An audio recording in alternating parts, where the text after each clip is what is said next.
Very good morning to you and welcome to day one of the Predator Eurotour KAMUI Slovenian Open. We are live from Podcetrtek Event race to 8, and you join us for winners round today. 1, Daniel Maciel being played between Poland, Lithuania's Kristupas Blasis Sandro and Croatia's It's a race Roberto to 8, Bartol. alternate break, but you I'm do Gethin get 2 Davis, breaks and joining me in in a the row. commentating booth Shot, of today, course, and calling and the I'm looking shots forward with to it, my dear me. friend and Booth, colleague, Pascal de Smit. Good Welcome, morning, Pascal. Tim.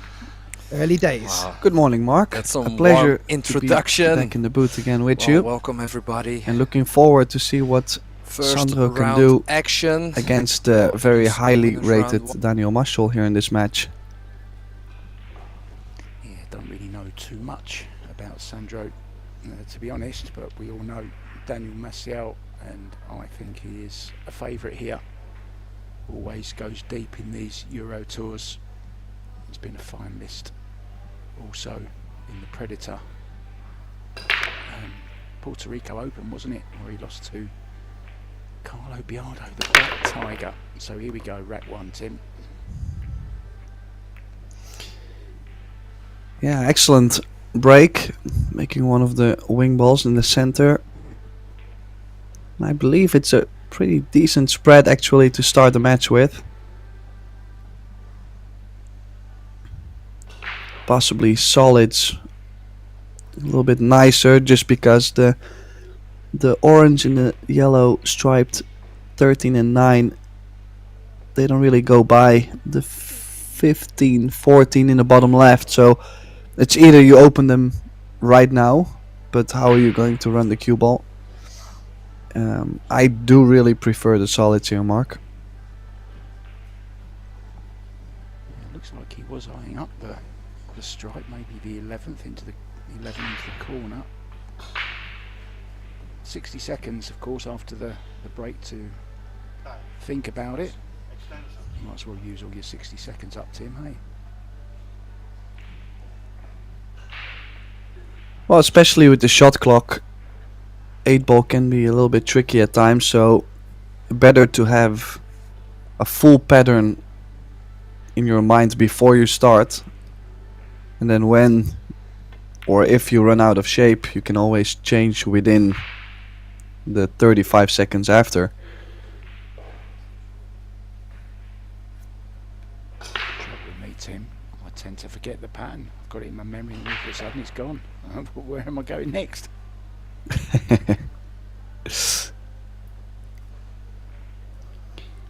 Yeah, the only thing I believe he has to be careful with is the fact that the 8, I don't think the 8 ball does go to the bottom left, so it will be a little bit more tricky to get a shot on the 8. It does go to the bottom right.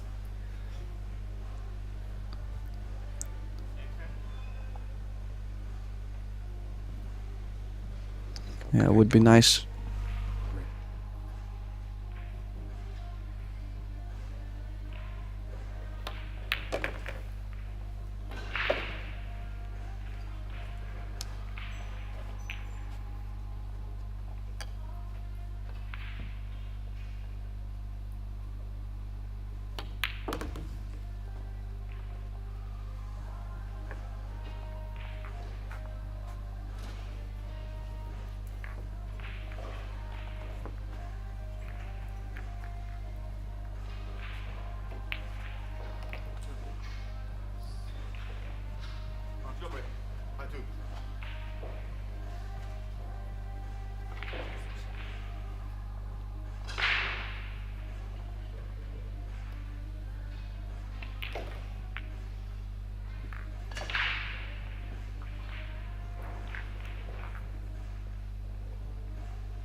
Yeah, first one was really strong opening.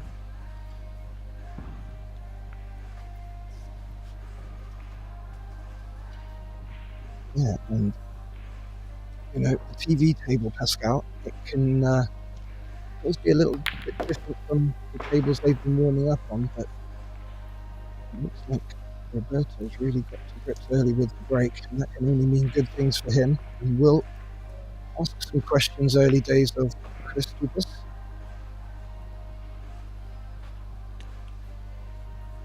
Yeah, it's his job now to keep Blazis in his chair.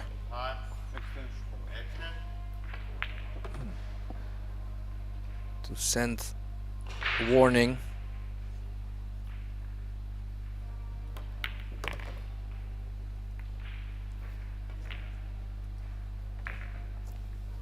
Yeah, and in the first rack, Pascal, he elected very early to open up the one problem ball, showing how confident he was of finding that pattern. And it's looking very good for him already here. I can't see anything that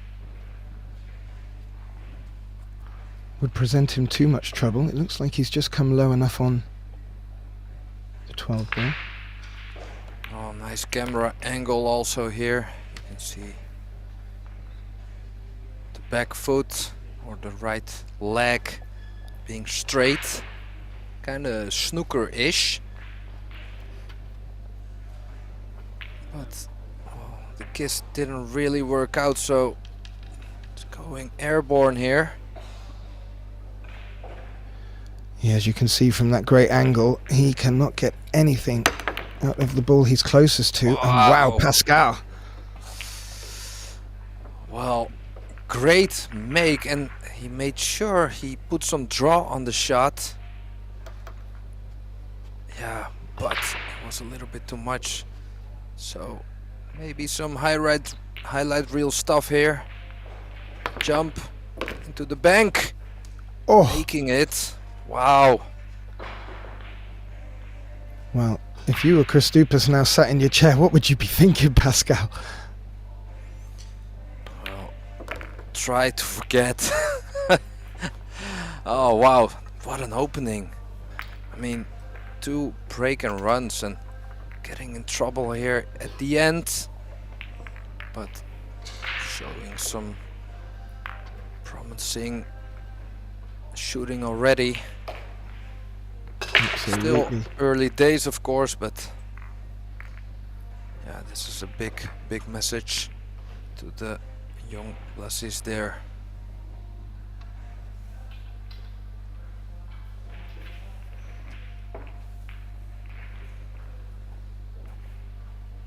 Well, this is our first chance to have a look at Chris Dupas at the Slovenian Open. Winners round 1, straight onto the TV table. Not for the faint-hearted, Pascal. Let's see how he fares.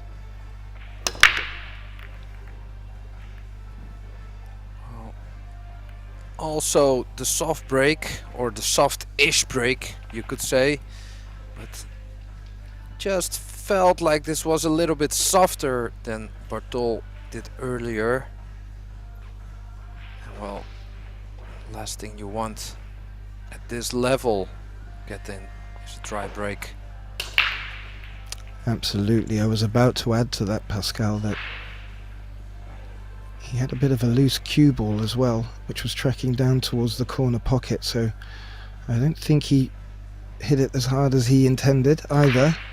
And what he has left here for a very much in momentum Roberto is a quick chance back at the table, and there was not one problem ball there. They're all in the open, as so to speak. Yeah, so quick information for the people who are just tuning in and thinking, hey, wait a minute, this is 8 ball, and what's that about with the break? we're playing with an alternate break after 2 breaks. So that means that both players can break 2 times in a row, win or lose, and then switch with the break. So it's very interesting. We've already seen it the last time, and it is, well, makes up for some really exciting stuff. Yeah, it does. And one thing as we just saw, a unexpected, unforced miss from Roberto there. I was about to say it was one of the things that I noticed when we first started commentating with the double break format, and I found that the quality of these players running the 8 balls with a winner break format, it was becoming a little bit of a formality, and with the 2 breaks it just seems to snuff the momentum out a little bit more, and it led to some very good matches. But what's Christoupas done there? Oh wow, he made a foul, called it on himself, so it's always nice to see that kind of sportsmanship. Yeah, very much so. And he had a very tight pot on. I wasn't sure that it was available, and sadly he just clipped the stripe on the way in. So Roberto back to the table again. Yeah, that's a little bonus too. Well, I think he kind of played for the one there, crossing the positional line, and you know, knowing he had the backup of the 3, but getting straight on the 1 ball was perfect, and you can see the base here. Dominant. It looks dominant. That's a great camera angle, Pascal. Oh, and makes it lovely.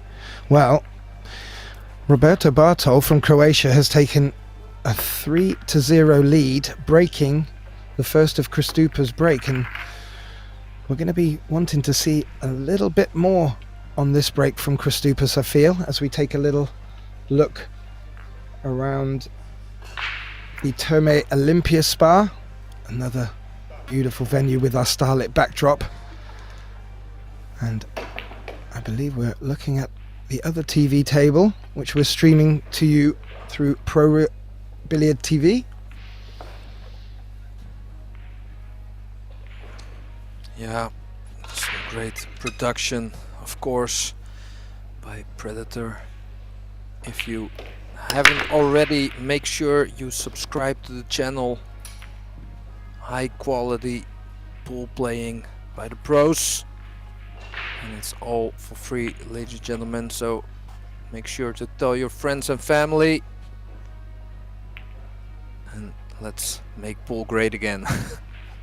Absolutely. And on that note, Christoupas has switched the break up a bit and has rewarded himself with a good opportunity here. And if he goes for solids, which he has done, I don't think he's got too much trouble at all. Well, the 4 is his problem ball. He's looking at it right now. So a little bit of work to do. Needs an angle to... that looks good. Could drop. Well, does it pass the 9 in the upper right? Otherwise, if it's tight, that could be like a deja vu from his last inning. Yeah, dropping behind, very nice. Yeah, he used all the pocket there, Pascal. He probably would have liked to have fallen just low on this 4. It looks like he's come a bit high, so that cue ball's going to be coming down out on this camera angle. So yeah, is he going around the 8, or is he gonna soft stun or draw the 4 and accept? a bit of a longer 7.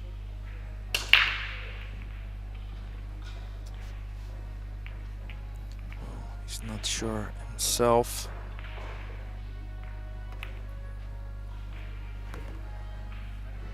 Oh, even rolled it in, leaving it a very long 7.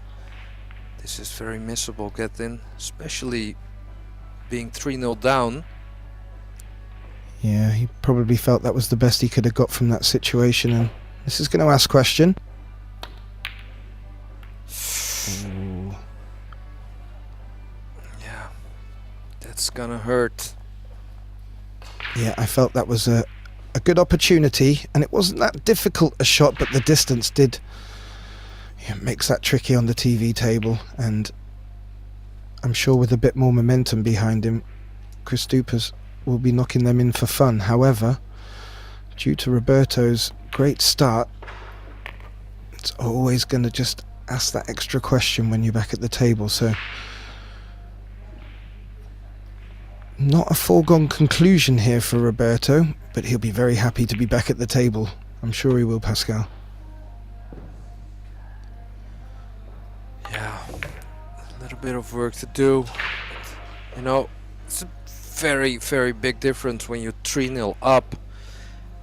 Also, don't forget, like, his first turn on the table, he made 2 break-in runs. And after this rack, gets another 2 breaks. So, this one, important. Needs a little bit of luck. Got it. Really did.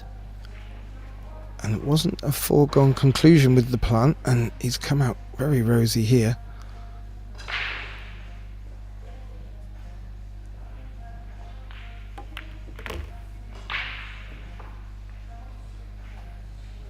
So, yeah, it does pass the 2. So, not over yet, but should say some mandatory stuff for Bartol. Ooh! Oh, did I do this? Like, oh. I'm so sorry.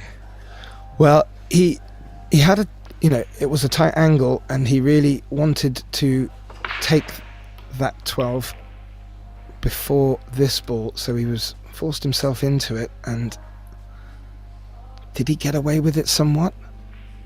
So, calling the 7, trying to make the 11 and let the 7 follow, but it's like in the side of the pocket. So wow, very good. And I also think he played it as a bit of a shot to cover the opponent's ball if he wasn't fortunate in potting his own ball. So played it as a bit of a shot to nothing, got away with it, and oh, where's the cue ball? Whoa! Oh, never mind. It was perfect. oh, well, he kept us both quiet there, and gets off the mark to bring the score back to 3-1, Pascal, and very important for him. However, he now gives up the break to Roberto, so interesting, but a good time to get one on the board, I fear. Yeah, and that's also what I feel is where 8-ball is very interesting when players miss.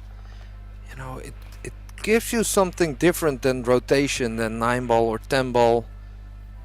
It's very, very nice to see Predator investing in the classic 8-ball. I think we all started playing 8-ball, so it's very nice to see the pros getting creative, getting tactical. Yeah, it does bring a different side out from the game, one that, as you've just alluded to, one that I remember very well growing up, 8-ball being one of my favourite disciplines. However, they're all just as exciting to commentate, let me add to that. Roberto is a regular here on the Eurotour, compared to Kristupas, who has played 2 of the last 3. So he may have had a good few TV tables under his belt. He certainly doesn't seem to be daunted by it today. And these tables playing very well. Here they're playing And very well, dependable. but they're also not very easy. They play fair, but not easy. And it helps No. when the cloth is new, of course. But don't be mistaken. These tables are very serious. I think a very nice addition to the world of pool.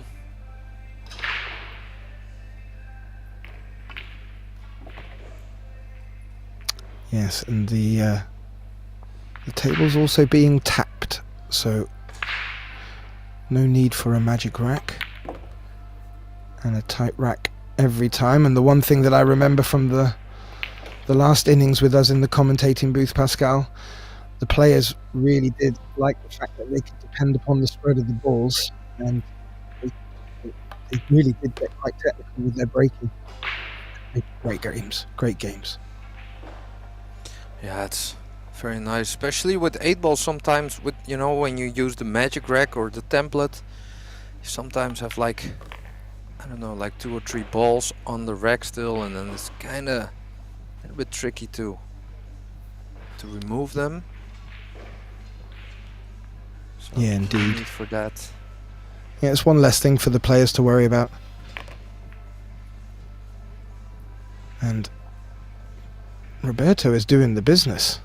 I think he's already feeling like he's got one foot in the door, and if he doesn't let Kristupas get to the table, that could be the case. So the first of his second round of 2 breaks has gone his way. He leads 4-1. Would like to see a bit more of Kristupas getting into this game though, Pascal. Yeah, it's very, very tough. When you get like, I don't know, he got a dry break, a missed ball with a foul, so giving ball in hand away, and then Bartol also had a missed ball, which Blasi's made very good use of. So, you know, few mistakes made it 4-1. Could be very costly. On the highest level, that's always gonna be, you know, magnified, or it can be magnified when you make a mistake. Absolutely, and unforced errors can sometimes and very often be the difference between these players at this level. So always important to punish them though, Pascal. Yeah, and for me it's also the mental part, punishing your opponent, sending out a message. That's really big in pool.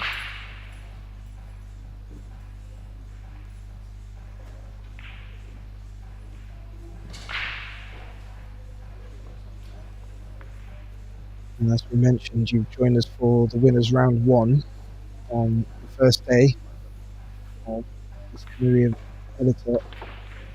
Slovenian Open. And just one little thing I wanted to note, Pascal, while we were here, from the first round for the qualification into the winners round, a little German by the name of Ralf Suke bested Tristan Sulek to find himself in the winners round, and he's been performing very well lately, and well, generally. Be interested to see how he gets on here in Slovenia. Maybe Well, one to that watch. That would be something, right? If he could add another Eurotour title to his name, you know, at this age. I'm not sure what his age is right now, and you know, he's bald for, I don't know, 50 years already now. I don't know, so he still looks the same as 20 years ago. and he actually he also can still play as 20 years ago. Don't think he's maybe that consistent as back in the day in his prime, but you know, especially with a game like 8-ball, I feel a player with that kind of experience, oh, could cause maybe an upset. Yeah, absolutely. And you know, maybe we're also seeing here experience play out. Roberto, in the blink of an eye, has won both of his 2 breaks to take a 5-1 lead. And I don't know if you just clocked the last shot there from Roberto. He played a bit of follow through for the 8-ball and just clipped the middle cuff and kicked the ball out. Still in good position, but a bit of a smile. Looks like he's very much relaxed and enjoying it, which is good signs for him. And this is where we want to see Christopus put up. And he's made one off the break, Pascal. Yeah, found a nice base for the break where he can still control the ball. The table looks, well, it looks like it breaks not that tough. So that's why we've already seen a lot of break and runs. Is it being a little bit critical watching the cue ball run off the break there again? I feel like the most reward is from the players who seem to put a bit of topspin on the cue ball, freeze the cue ball center table. It sort of reduces the risk of any of the cue ball going in. I'm just wondering if that might be a weakness in that sort of break. Being very critical, to be fair, Pascal. Yeah, well, I've also heard some players say, or not some players, a lot of times when you see the cue ball dropping that in the middle of the table, which you prefer of course, then a lot of times it also gets kicked, you know, because a lot of balls are trafficking in that area. So you could argue that maybe when you, I don't know, well, that's also very critical. Yeah, well, I think it's fair. We have a bit of time, and you know, these guys, Christopus looks a young lad, so clearly won't have the level of experience as some of the other players, especially Ralph, who we were just talking about. But you know, at this level, there will be certain chinks in armor, and clearly the break, especially in the format that we have now, is very, very, well, it's always been very important, but I think it's wise just to have a little look at it. He tried to play it with check side, but, and you know, tried to get the right pace, but the table is still too slippery for that kind of shot, so misjudgment, and needs to make something happen now. It's slightly No off the room for cushion. cover. So yeah, kind of like what he did there. Yeah, he didn't leave anything easy. Yeah, exactly. And he left his last object ball in a good position. But he may find himself in a little bit of a spot here. There's a bit of traffic down here to cover that ball, but as we've seen from Roberto at the table now, these players aren't afraid to jump anything, so you need to be particularly tight if he is going to do that. And the ball needs to contact the cushion.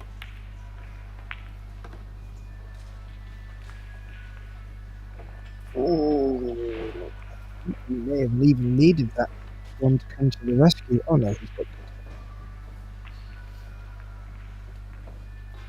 Yeah, is that jumpable? I mean, Is it double jumpable? yeah. Or is it swervable? Well, it is. Oh. Yeah. But as you see there, he's now put his ball in an awful position. As you congratulated him on his previous shot, now he's going to be in a bit of a tough spot here.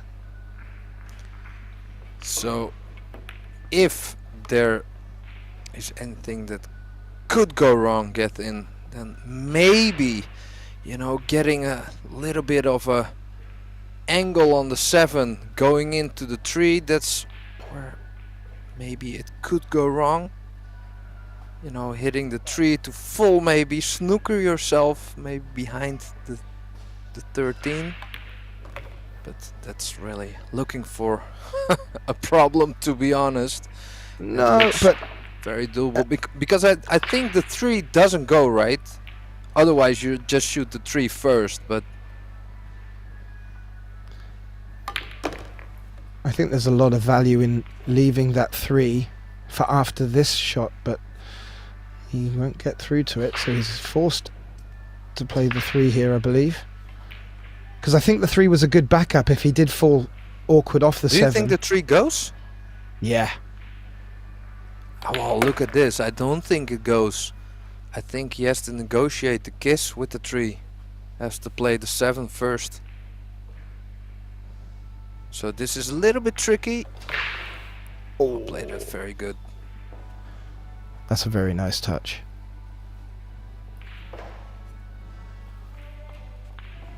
Well, this will take him to 6-1.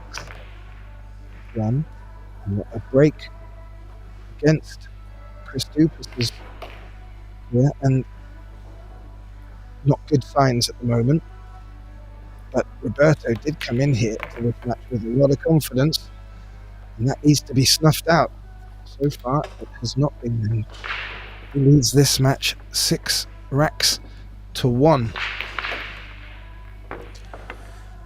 Yeah, so do you see any way in for Blasis here, get in? Yeah, it's a really good question.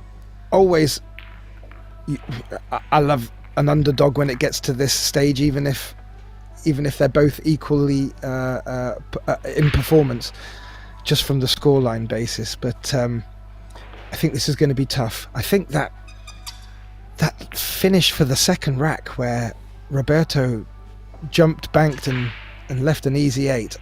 That to anyone sitting in their chair would be intimidating. And he's backed it up with some strong break and runs as well. So he's asked every question of Christoupis. Let's see if his youth and energy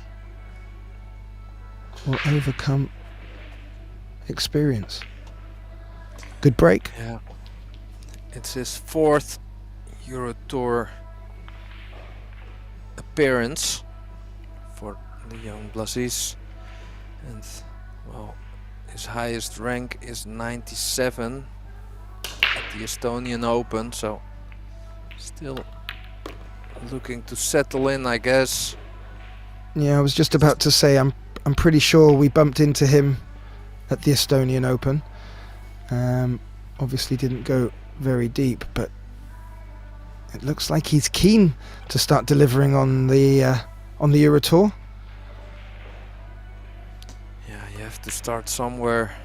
Oh, but well, horrible miss for Blasis, but for us could be a very interesting rack here, getting, because look where the 2 and the 8 ball went.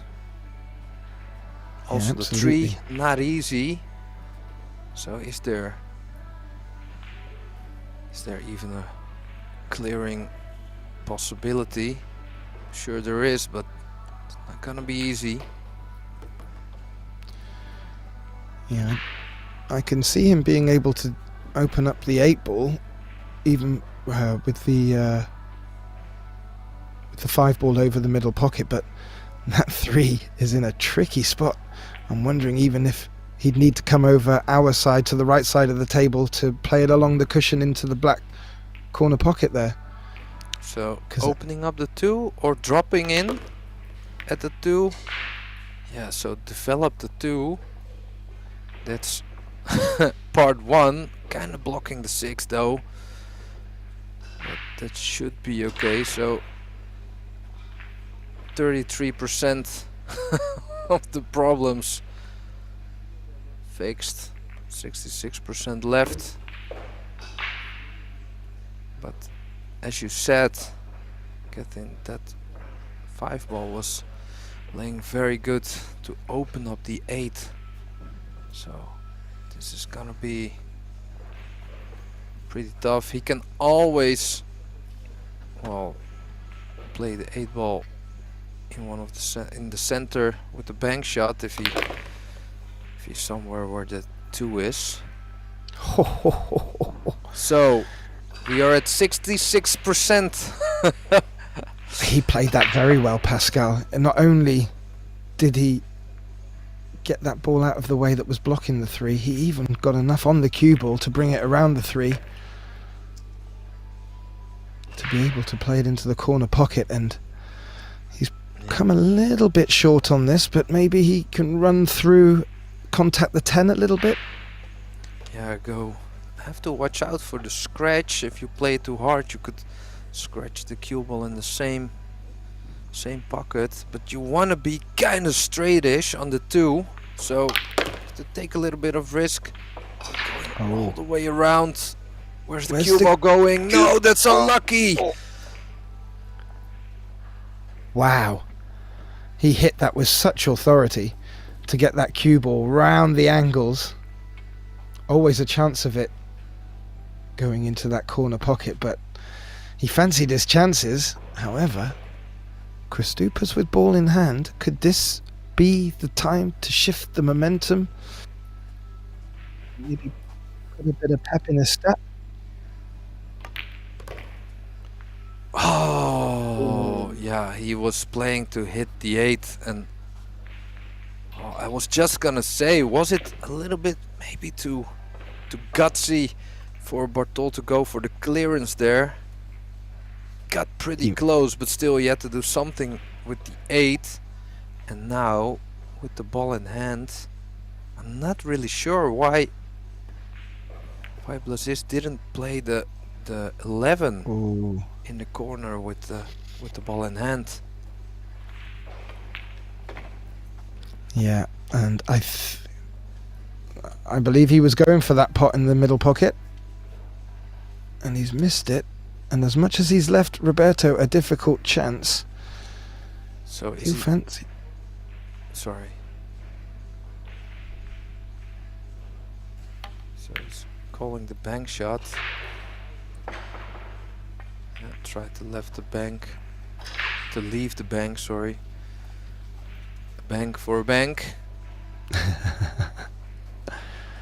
Well, just a safety here, I should say. I was going to say, this was probably his best option now. Try not to unblock that 8 ball. Yeah, the only thing, I think he would have liked the 11 to be more in the open. That if he would get a chance, now he still needs to develop something with the 11 or play another safety.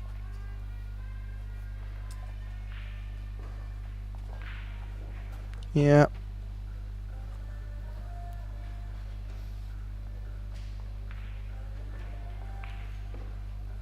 I think you're on the money there, though, Pascal. There's something's got to happen with these 2 down here. Oh, he's played that well. I think he left the jump though. Yeah. Already we've seen Roberto. made one. Yeah. Yeah, and it goes. You know, for the occasion, he even matched his shirt with the jump cue. So. And he's playing the blue. Yeah, so troubling signs for Blazis there. Yeah. Well, this will be a great shot. A difficult jump.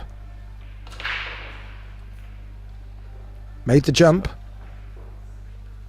but not the 2 ball. So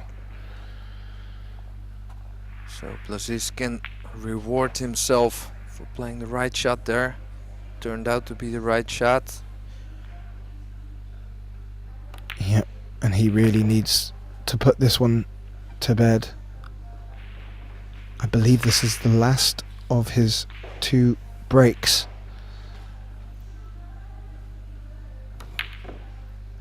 Oh no! Oh Was no! that me? Well, no. I don't know. And there you can see it. It's not like the tables are playing that easy, you know. They're honest tables. You have to shoot straight, you know, especially when you play them a little bit harder. Yeah, absolutely. Anything with pace is, you will see them get kicked out of these pockets. They are not forgiving. Beautiful table. And yeah, it makes, well, it makes for exciting viewing at home. Not necessarily for Christopus, I'm afraid. Yeah, so I think around 0 pressure for Roberto now. He's playing pretty good. 7-1 in front on the hill, as we call it. Only 1 to go.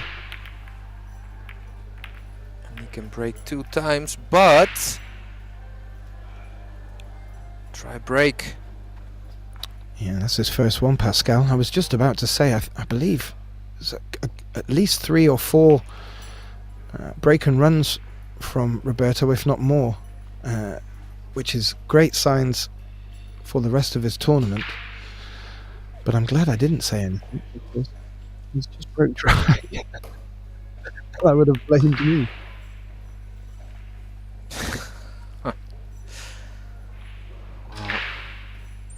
Now it's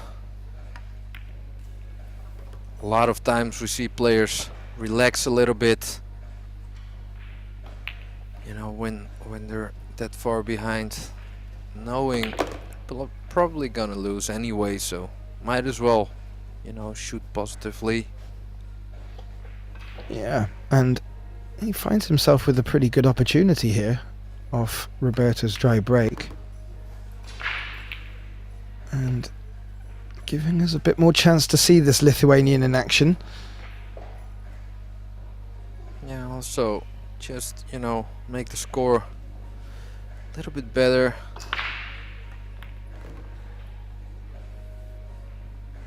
Does the green stripe pass the pink 4 into the middle pocket? Because if so, he may not need to do too much with this. Ooh, authoritative. Yeah, I think he hit it too. Force it a little bit. I think he's come over a little bit too far than what he would ideally have wanted, so now he's going to be running through here. Oh, he's played that nice.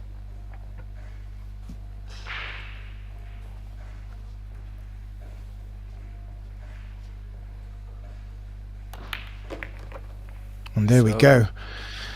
Showing us what he's capable of. But is it too late? Get in. Or can he just put a little bit of pressure on Roberto? Forcing him to maybe have another dry break. Yeah. You know, 7-3. Shoot 2 break and runs on your own. 7-5. Suddenly there's a little bit of pressure on Roberto's break. Yeah, absolutely. Well, it was his first dry break, and you never know. If it happens again, maybe he'll start thinking the temperature in the room's changing, someone's opened a fire exit.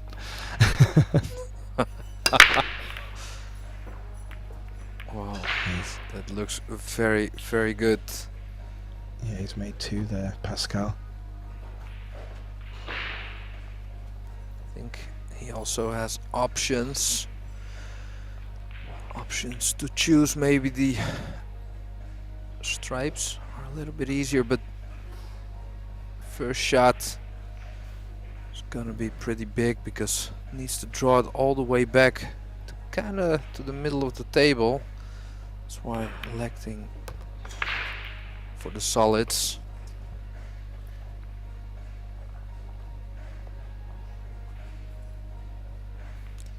So a little bit of a challenge with the 7.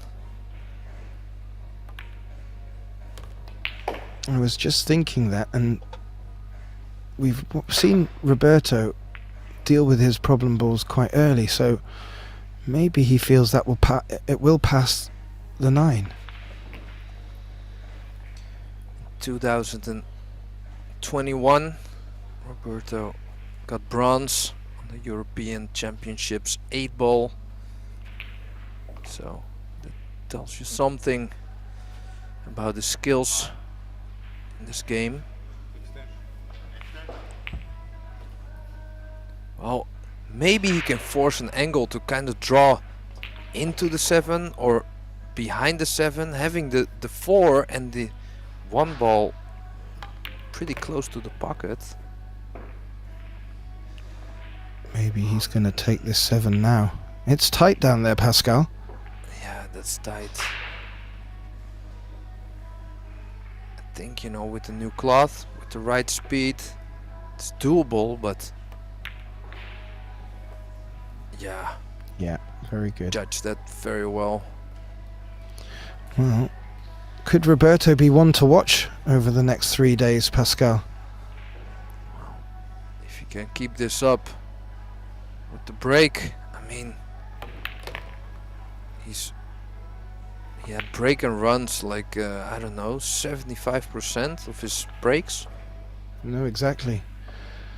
And talking of ones to watch, on our other TV table, which we're streaming right now, you will find Daniel Maciol, a strong player, besting Germany's Junker Sandro 6-2.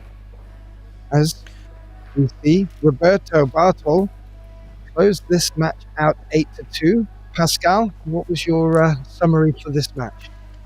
Well, very, very strong by Roberto, and well, thank you all for watching, ladies and gentlemen. We will be back to you with Huber versus Bongers. It's gonna be some exciting stuff. Thank you all for watching. Don't forget to subscribe to the channel. And my name is Pascal de Smit. I was joined by Gettin Davies, and we'll see you in a bit. Thank you.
and regular time, so not 30 minutes before. We play, Exactly. They will tell us, when to start, and then you can practice as much as you want. Okay. And just after the break, should be 60 seconds. Yes. In 9 ball, we do have that, but Yeah, here we but have. 8 ball a little bit more difficult. Yeah. So okay. And when you need an extension, say it a little loud because I'll be there, I'll have to repeat so that you can use your extension. Otherwise, Thanks. for every shot, So it's the 30 same. seconds. The 35. 25 seconds, and when it's 25 seconds, I say time. Yeah. Gives you the 10 seconds. Yeah. Okay. And extension is the same, 35. 25. 25. Okay. 25.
einzige Nachteil, wenn man hier spielt. So.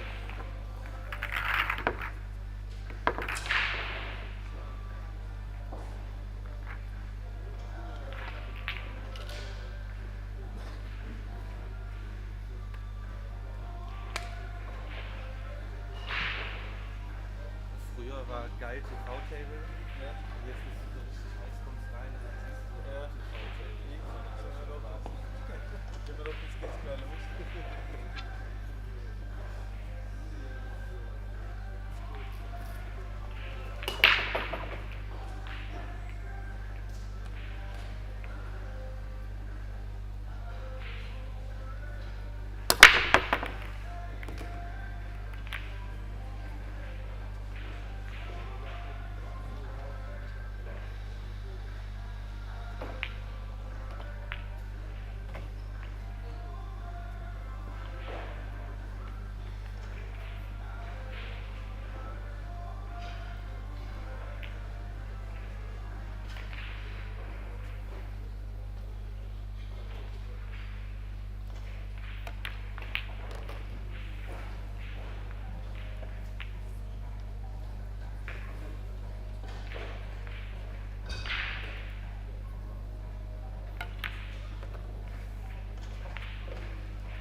saying we should start practicing now because they're about to start the, campus.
Well, a very good afternoon to you and welcome to the Predator Eurotour KAMUI Slovenian Open. We are live from Podcetrtek and the game is 8-ball, and our next match is between Stefan Huber up against his fellow Tobias Bongers. It's a race to 8 alternate break, but you do get 2 breaks in a row in this format.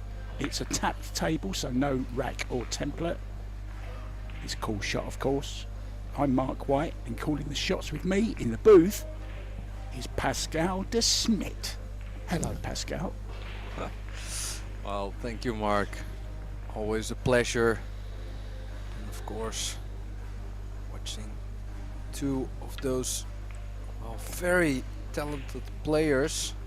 Tobias already proved at the European Championships that he belongs with the top. Got a bronze in the 8-ball, gold in the straight ball, and another bronze in the at the 9-ball. So that tells you something. Tells me we're in for a very, very good match. Not too up to date with Stefan, but he has won the lag and he's breaking. So number 1.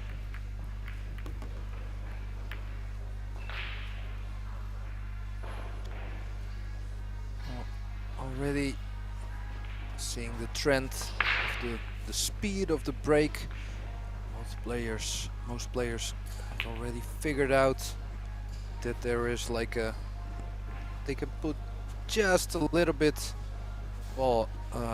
take off a little bit of the speed of the break, control the cue ball and get a ball or 2. Have a nice spread. The 10-ball is a little bit tricky though if you go stripes. What do you think, Mark?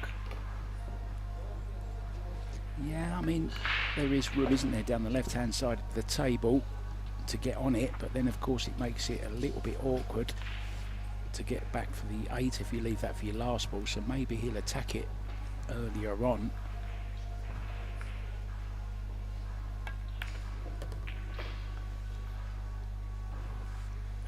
Could try and draw for it now, but does it go like past the 5?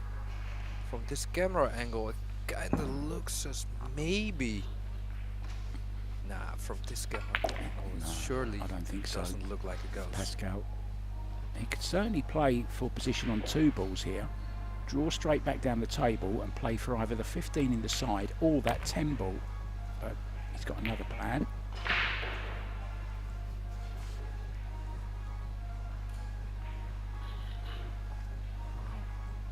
Going one rail, bumping into the tree. That would be very nice. If you hit it full, you have the 15 still. If you hit it a little bit on the lower side, you maybe have position on the 10. Well, that will do. He bumped a couple of balls there, but he's okay on this 10. It's slightly awkward queuing.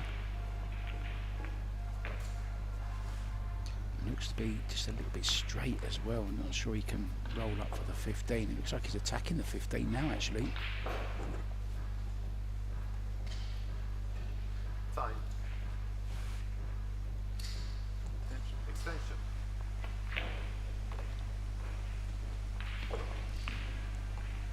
Well, I'm not sure about this shot here, Mark. So Yeah, obviously it does go now. We didn't see that, or at least I didn't. Yeah, he just got a little bump, didn't it, on the last shot. Just opened it up into this left-hand corner, so should be okay from here, Pascal. Just a little bit of work to do. Nice to miss that 2 ball. If he played it just a little bit harder, would have bumped into the 2. But I've done it a little bit. Not an easy shot, a little bit of a blind angle.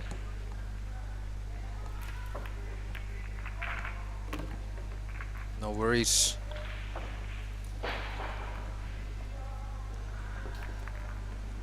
Yeah, 1-0. And he does have another break to come in this format. The players get 2 breaks in a row each, which I particularly like. How do you like the 2 in a row, Pascal? Yeah, well, I actually really like it. There's, you know, you can get some momentum going, but there's also still the option that as a player in your chair, you know you're gonna have a chance. So I think it's a very very nice concept, and well, we've already seen it's very enjoyable to watch also.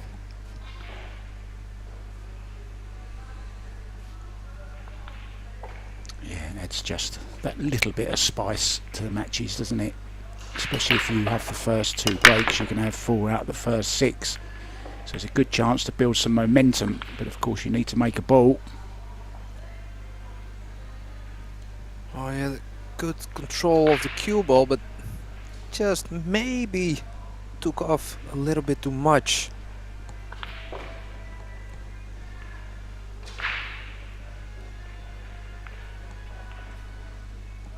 So, and here's where it gets interesting.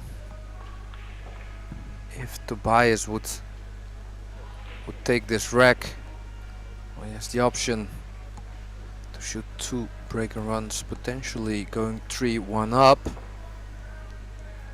But of course, He's looking at playing safe. I think he's playing safe here, Pascal. I don't think he fancies anything. and that's where I think one of Tobias's biggest strengths is that he's patient, and well, he can attack if needed. You know, he's a very good attacking player, but he's also not afraid to play good tactical moves. Has a good cue ball.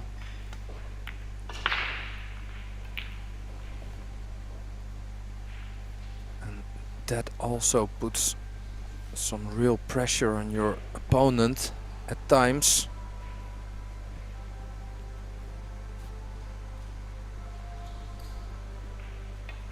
You don't see too many safeties after the break. Normally you have something to go at, and Tobias did have something to go at, but he just didn't like it, so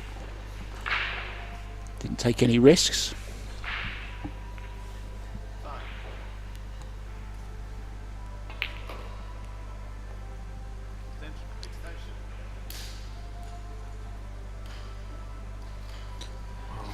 A lot of problems also.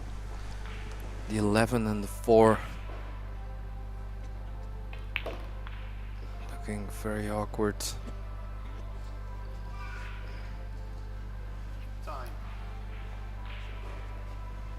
Yeah, and there's the shot clock, so I have to pull the trigger.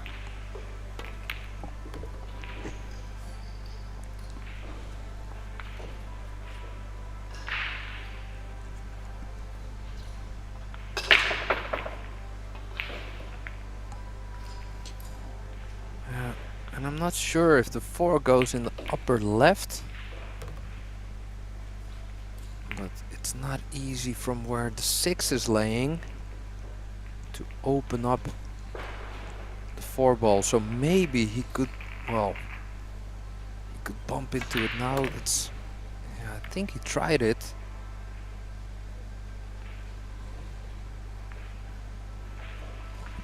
Yeah, very ambitious shot there. Quite a distance to play a cannon over. Had a backup, of course.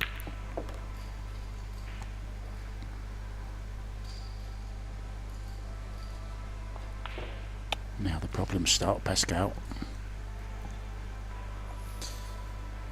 Yeah, so where in the beginning the 6 had 1 pocket, it now doesn't have 1 or none of the easy ones. Well, yeah.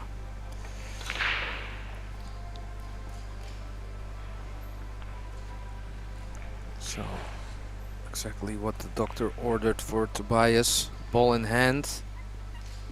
Still some work to do.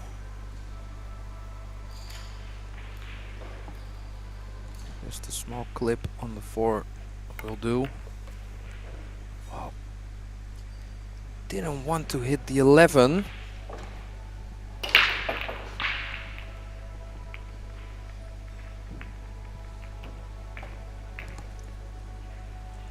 Still a couple of alternatives.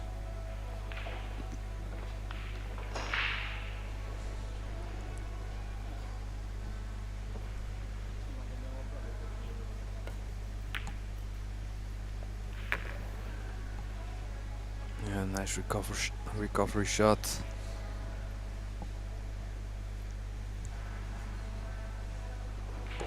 Playing it in off the long rail, of course, brand new cloths, so the pockets will take those balls with the new cloth sliding in. But of course, the new cloth also brings its other problems with kicking and playing spin on the ball. Completely different reaction to an old cloth.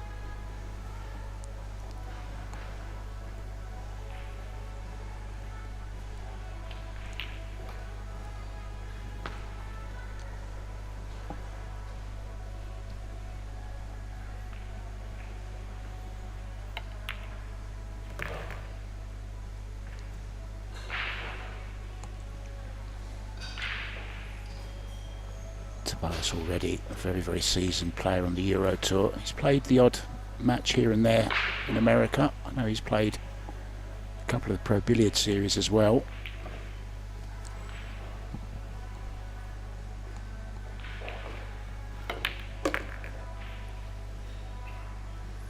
Yeah, I think the bit longer races suits him better, I think. Get going a little bit. But as you can see, he is, yeah, like you say, he's seasoned, but he's also calculated. Doesn't, well, doesn't rush things. Of course, we're playing with the shot clock, so you know, it's not that he's playing slow, but just calculated, which I think it's a very dangerous weapon to have.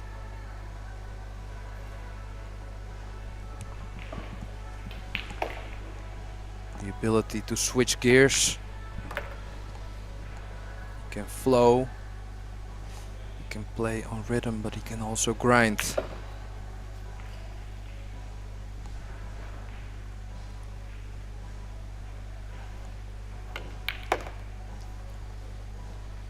So 1-1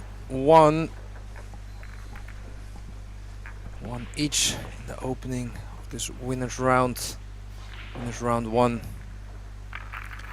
And for the people just tuning in and are new with the 2 break format, both players can break 2 times in a row, and doesn't matter if they win or lose the rack. After the 2 racks, the other player is allowed to break his or her 2 times.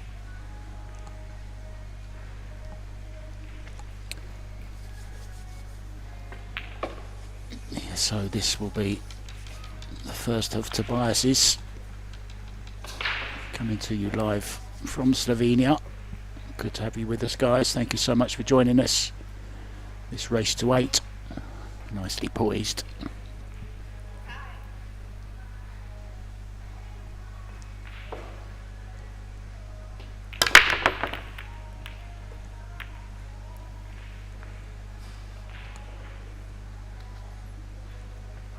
And then the Please, last Pascal. ball, the 7, snucking up on the 15, creating a problem.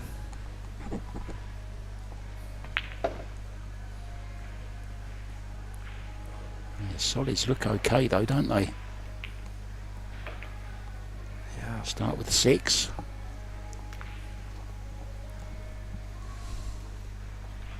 And I think the 7 is maybe available in the right side. Yeah, certainly is.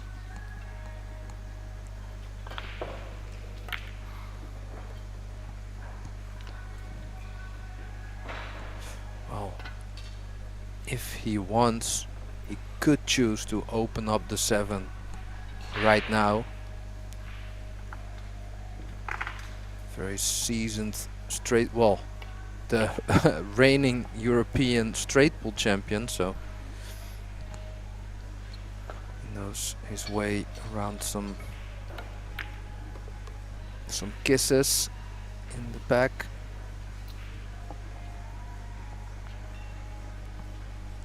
Yeah, it's gone wrong. I think he was playing for the 3 ball there. Trying to leave himself an angle to open up the 7. So he's going to have to go up for the 4, I believe, in the side. Off the 1. Yeah, that's what I also like. If he has the right angle on the 5, he can still go to the 3. There's some traffic. Oh! He could play it with inside. Didn't think the rail would grab that much of the inside spin, but it did. Nicely judged by Tobias. Yeah, it was a much better shot than it looked, and now he can just play for the 7 into the side. No need to worry about moving it. So what an opportunity to take a 2-1 lead, and still got a break to come.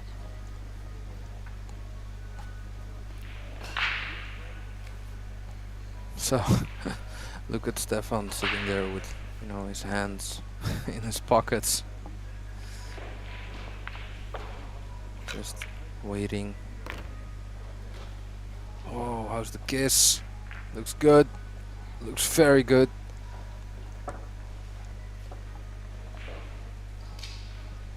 Could have gone wrong, but it didn't. Just caught the 8 ball just right. Left himself perfect on this, just stop shot.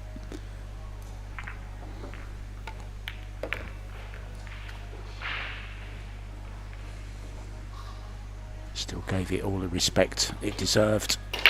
Very, very easy to take those shots for granted, but he didn't. Nicely done. So he does take the lead at 2-1. Plenty of other matches going on at the moment as well, guys.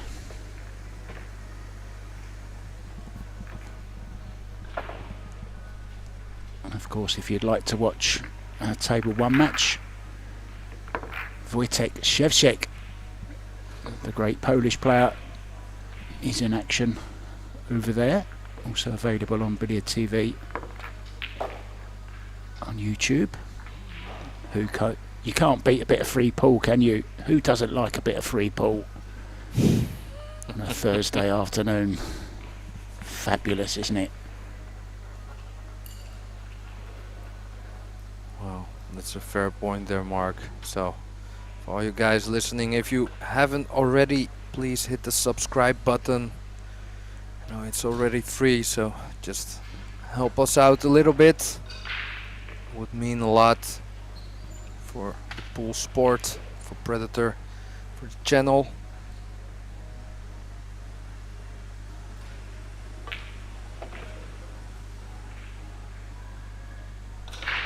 Wojtek 2-1 up in that match against Svit Pavliniak. If you'd rather watch that one, you're more than welcome, but we'll miss you. We do, we do.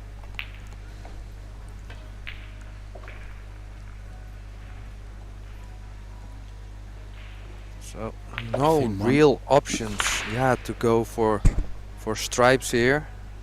So, like you said, Mark, really thin one on the tree. A bit of a tester with the cue ball close to the rail and the pocket.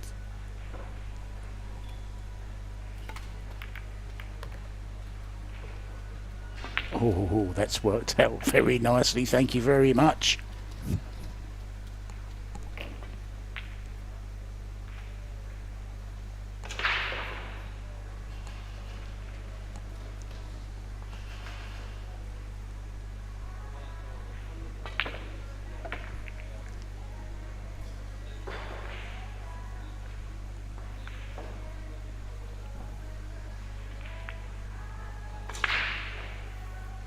Time.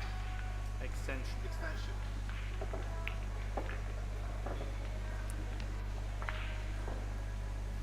Just interrupted there by the call of time, so causes extension, resets. That's the way to do it.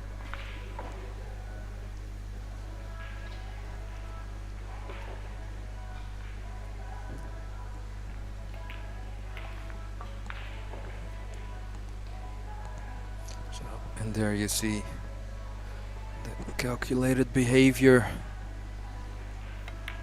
Just make sure that the angle he's gonna leave himself on is good.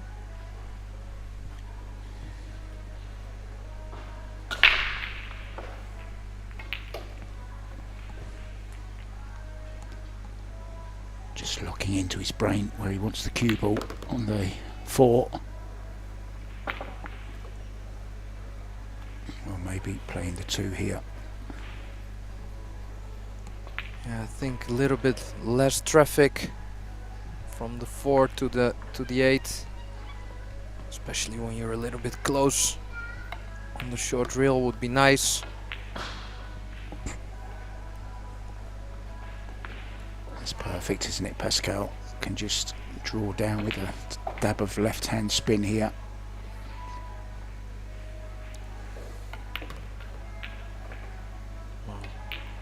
Still played that perfect. The 11 was there. You know, when the ball is in the pocket, sometimes it's, you know, it's easy to misjudge, but couldn't have played that any better. So what do you think, Mark? Yeah. Well, just going back to your point there about when a ball is close into the pocket, I always like to draw out of them anyway, because if you play them with top, not that shot particularly, but if a ball is in the jaws of the pocket and you play it with top, the top spin normally becomes bottom, you know, draw as it comes off the rail. So it slows the cue ball up and it's very, very hard to misjudge. It's very easy to decelerate and, you know, not get the desired spin on the ball. So they are awkward little shots. Sometimes the easiest shots, the positional side of it, can be very, very difficult. Yeah, I totally agree. Especially on the new cloth. What you say with the topspin, you can get, well, the high karate. Is one of our great colleagues who is not with us anymore, sadly. Always called it getting the topspin, and then it reverses, like you said, to draw. Who used to say that then, Pascal? Who's no longer Danny with us? DiLiberto. Oh yes, the great. The great Danny DiLiberto, Hall of Famer. May he rest in peace. One of my heroes. High karate. Listening to. High karate Yeah. was a very, very cheap perfume for men when I was growing up. Well, I can tell you, when you're not play high karate intentionally, it gonna feel like cheap perfume. That's for sure. So he's perfect on this, just to nudge 13 out the way, leave himself on the 3. This is already looking very, very promising, isn't it? So, how are the 5 and the 2? I think the 2 doesn't pass the 10 if needed, and I think the 5 also, well, definitely passes. So, this is gonna be. I think he's gonna leave it just a little bit longer. Oh. Played it very nice. I thought he was gonna go into the stripe there for a moment if he would have tried this, but judged it very well.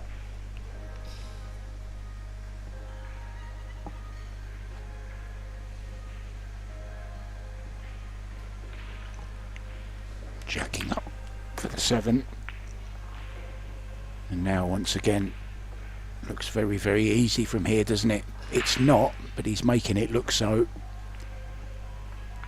Just a little soft draw here. Yeah, so for the 5. with the extension, it's just a little bit tricky here. Don't want to overdraw or underdraw, because I think he's maybe just okay. But if he would have left himself a little bit lower, then it was gonna be, he needs to go for the 4 ball and then try something with collision on the 9. It's just okay.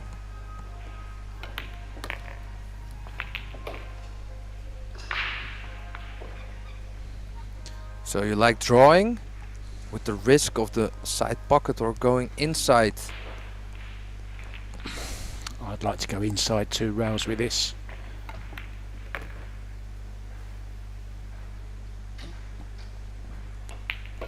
Played it well. This for 4-1. It's looking ominous. It's another rack against the break for the German.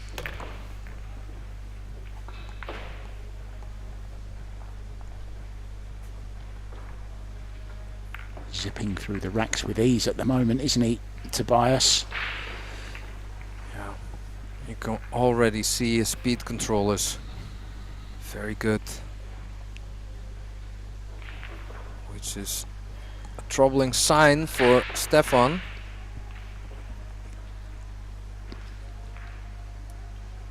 Well, we are in Slovenia. The capital is Ljubljana. And the word Ljubljana actually translates as the loved one. It's very sweet, isn't it? Yeah, I do like that.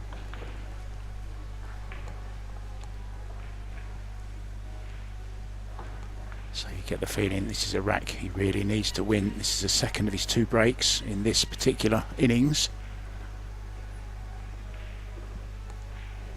So, what do you think about the break from the real? Wow, got away with it there, because almost scratched there 2 times in a row, and gets very good shape. Well, famously, Joshua Filler won the World 8-Ball Championships last year in New Zealand with exactly the same break, breaking off of the rail. So he found a break that worked for him and ended up winning the world title. Well, no arguing that. So Stefan has to go solids here. That's a perfect opener.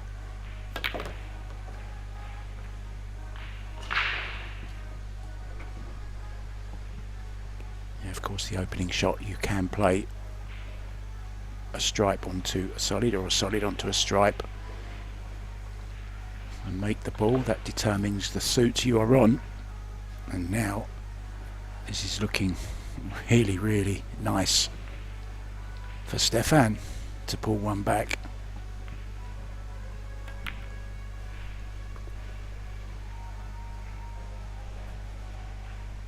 Just call that a little bit thin.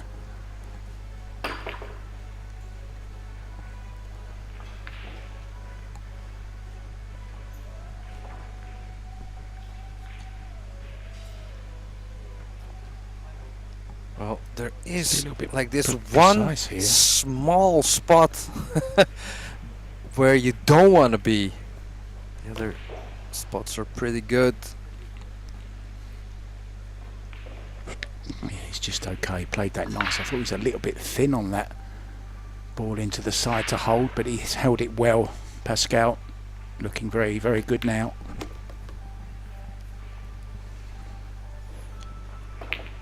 Yeah, has the option to try to play the 8 in the right bottom, play this with inside, or to leave it long, just roll it in. No, played it with the inside. What a shot though, nicely judged.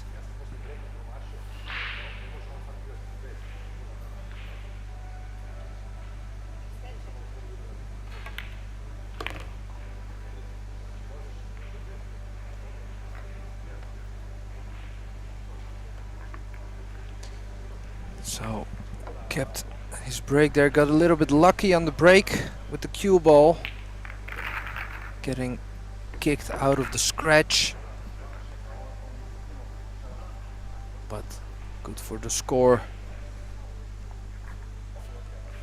It's nice to watch a tight match. And a player like Tobias Mark, you don't want to give him the idea that you're, oh, you know, not in top form.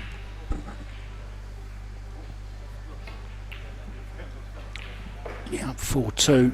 Still has that 2-rack cushion, and of course has 2 of his own breaks to come now.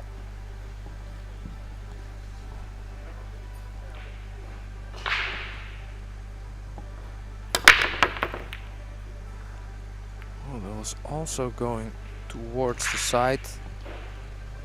Try break though. This is the chance Stefan was waiting for.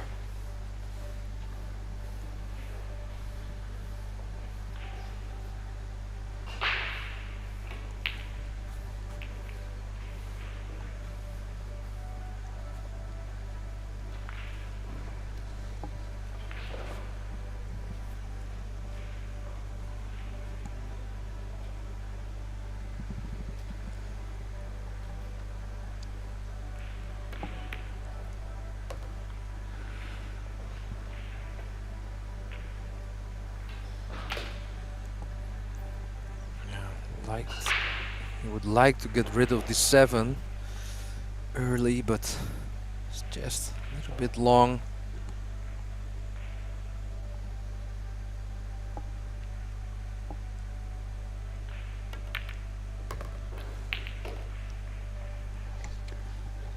Yeah, great to have a Predator on board now for the Eurotour, but it's also great to have Kamui with us. In my eyes, makers of the best tips in the world. I'm sure you've all got your favourites, guys. What do you use? Yeah, they got so many.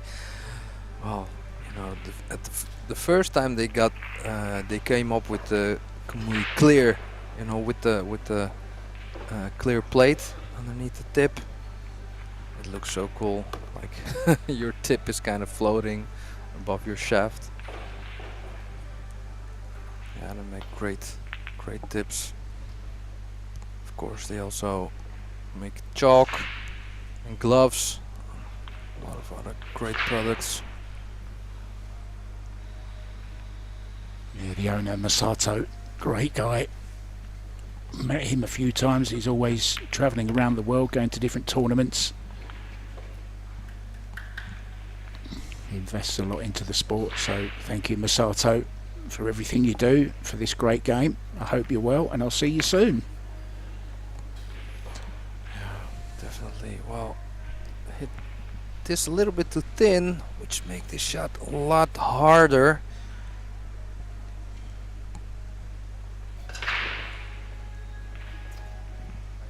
I have to cross over, plays with inside spin. Try to clear the left side, but how much is it gonna grab on the new cloth? I think when you Of hit course, it too hard. the worst thing you can do, Pascal, in 8-ball is leave one ball on the table. You're invariably going to lose, and he's missed it, and this is a great chance now to steal one. So that dry break hasn't cost him the rack yet. Tobias Bonga's chance to redeem himself here.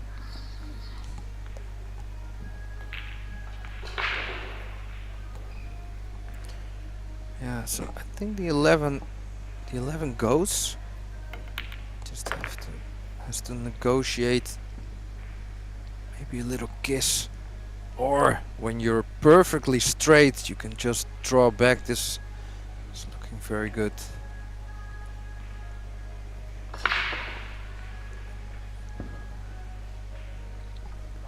Played that very nice, didn't he? That could have gone a little bit wrong if he'd have underhit it, but he didn't. He's caught it just perfect, and as you say, can just draw back. And now should take this rack, Pascal. Yeah, I think there's just a small challenge here in this rack with the 12 and the 9. So you would like to get straight on the 12 into the side, then it's game over. But with the 8-ball playing where it is, well, He's played for the 9 there. Played for the 9, hasn't he? I think the 9 is available. If so, then it's not that big of a problem as I thought.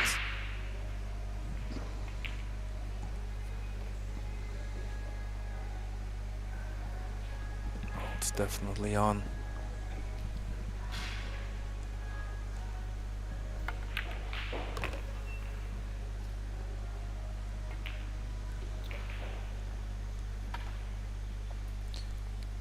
Just a little struggling bit for in prime between. position. Yeah, just a little bit of a problem here. I'm sure he can overcome it, but just struggling to find perfect position at the moment.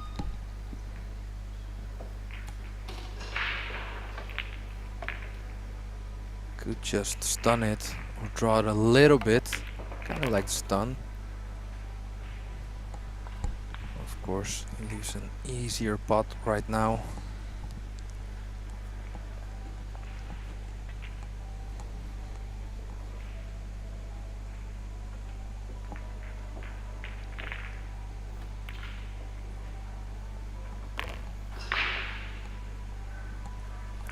He's also very good at those little roll shots.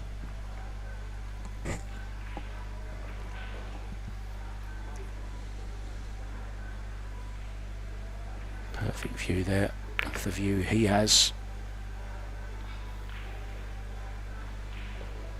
Wow. And this unmissable 8-ball for a 5-2 lead and one more break to come in this innings. Wow. When you said the word unmissable, it was like there was a mosquito in his face or something. It was yeah, of course. It was unmissable. But this also, like the ability, Mark, to stand up when you have an unmissable 8-ball in front of you. Just to know, like, oh, you know what? I'm not 100% sure I'm standing right. I'm just, you know, standing up, resettle myself, make the ball. Yeah, I remember back in rack number 1 when he had the easy 11 into the side. All he had to do was stop the cue ball for the 8 into the top left as we look. and he did the same on that. Gave it just that little bit more respect, because there's a famous saying in cue sports that if you disrespect the table, the balls, they'll come back and bite you. So wise decision just to get up if he's not comfortable. Good lesson for all you guys that are looking to improve your game back home watching. If you're not quite sure, don't think, oh, I'll be okay. Get up and reset.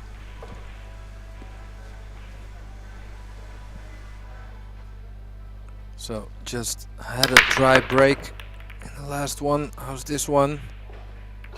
Again, dry break. You see the hand going up. I don't know what's happening. He's thinking, hey, wait a minute, I thought I was, you know, making balls on the break.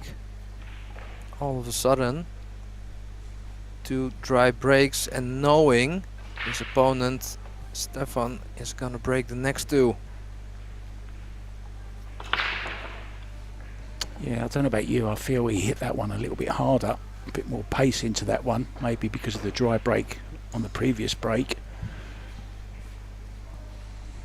There's a tendency to put in a little bit more power.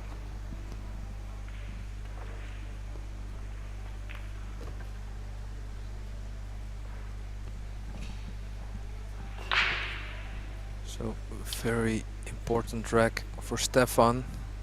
Potentially could be the beginning of a 5-5. Having the next 2 breaks, of course. Just has the wrong angle, I think, on the 9. So has to leave himself longer, or have to figure something out. Missing the 7. Wow, very nicely judged. Well, he does remind me just a little bit of his fellow countryman Albin Ocean. Mr. Smooth glides around the table.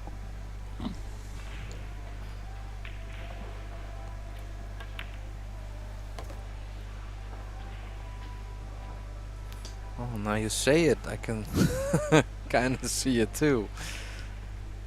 Yeah, you're right.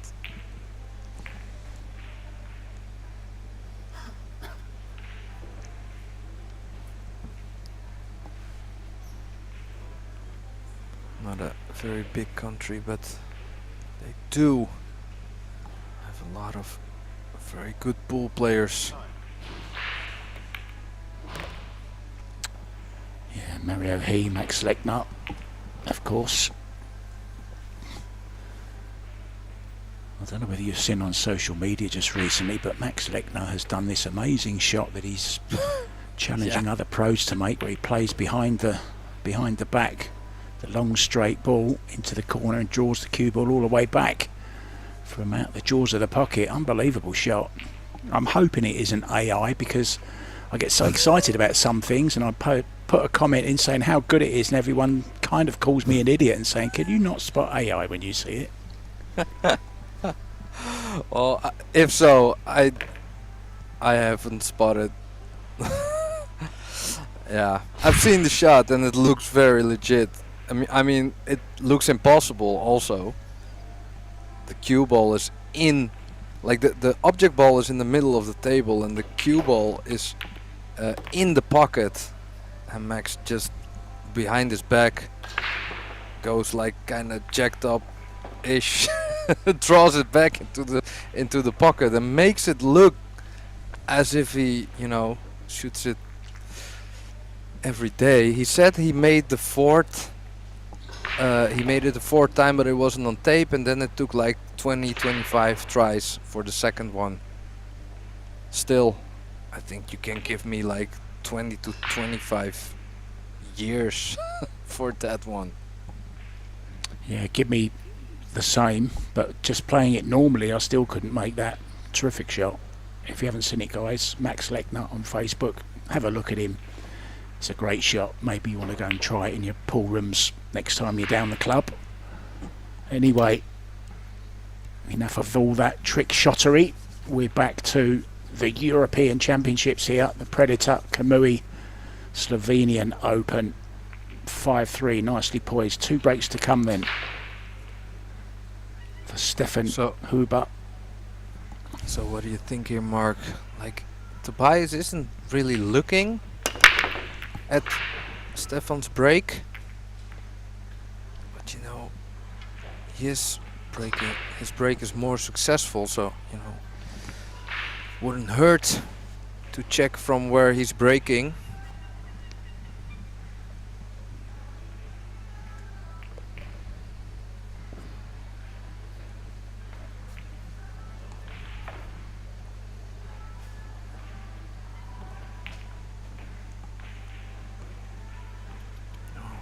This isn't easy. It did look a little bit messy. Yeah, but you know, when you take a closer look, I think he's okay. If he can get on the 2 nicely at some point.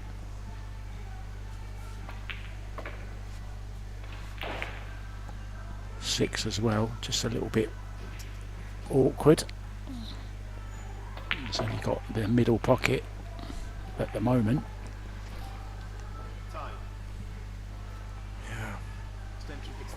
You know, he could try to cut the 10, go into the 3, try to develop stripe, the loose stripe ball there, but yeah, you know, with the cue ball on the rail.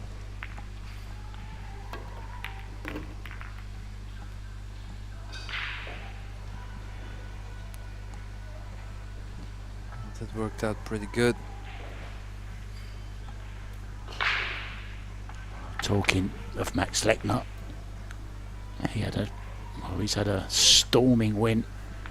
His match finished already 8-0, beating Kader Abu Halal.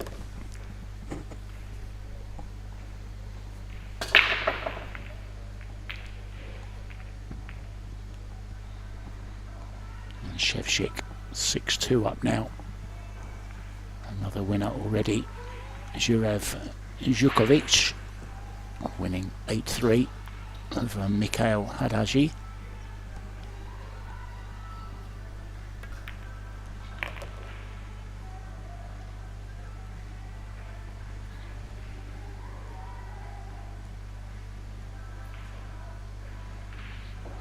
Anxious look, but he's okay. 3-ball does pass the 10.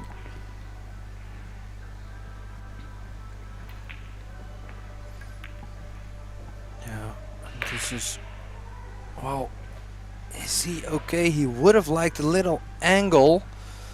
Also, if he was close to the 10, he could have played long for a position on the 6 in the side.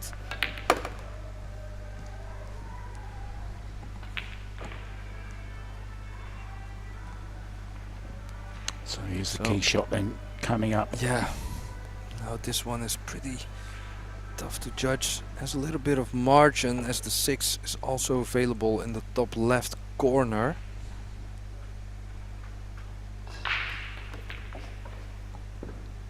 This would be nice. Slightly hampered.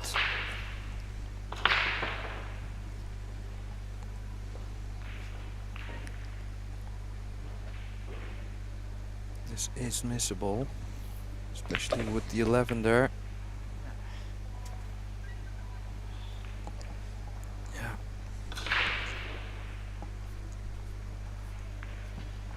Once again, we see him leaving 1 ball on the table, and that normally proves to be disastrous. 15. Extension. No, 50. Sorry.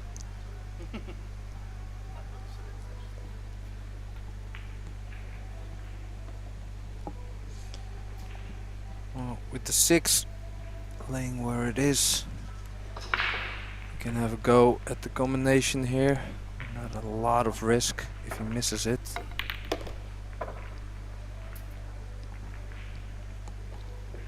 He's overdone that by some distance, hasn't he? And you would say that the 10 is the best shot, but also the most difficult shot pressure-wise, knowing that he's definitely gonna leave one if he misses.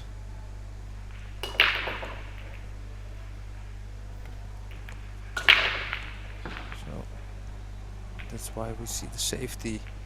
But did he leave a bank shot?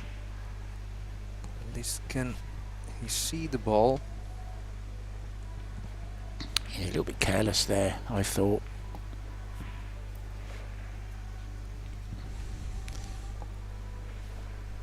You know, I like the two real kick shot here. Even if, you know, he can see a little piece. Ah, that, if that's available, also like that.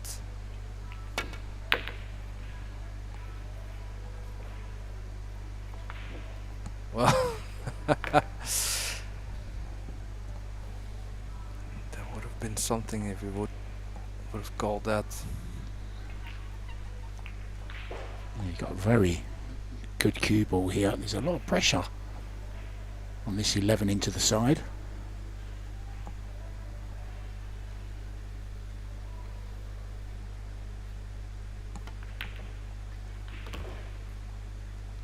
Straight in.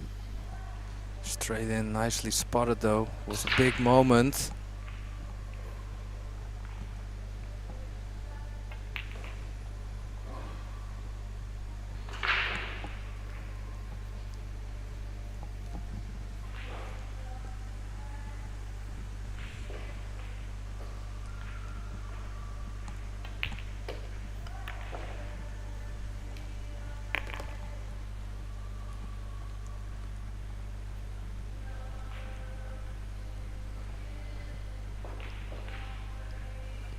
Yeah, 11, 10, 14 is the route.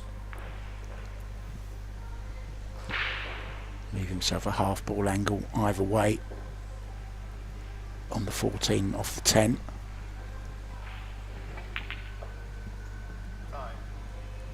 And with inside.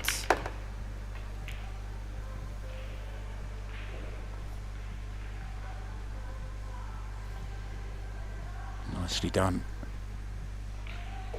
I can just stun over, leave himself just off straight on the 14 just to get away from the rail so that he doesn't have any pressure on the 8 ball, and it will be back to a 3 rack lead again.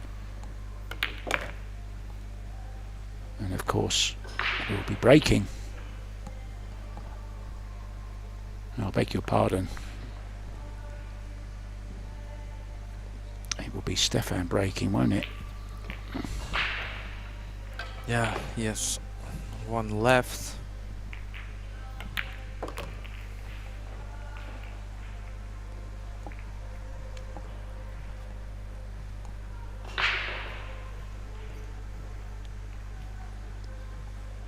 Took these well, didn't he, Pascal?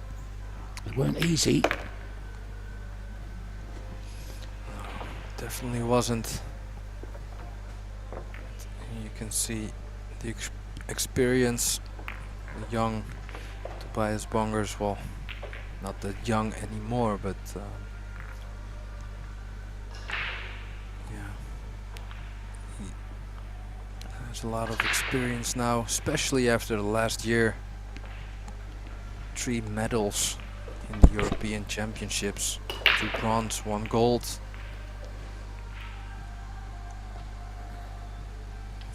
If that doesn't give you a confidence booster, then, well, then probably nothing will.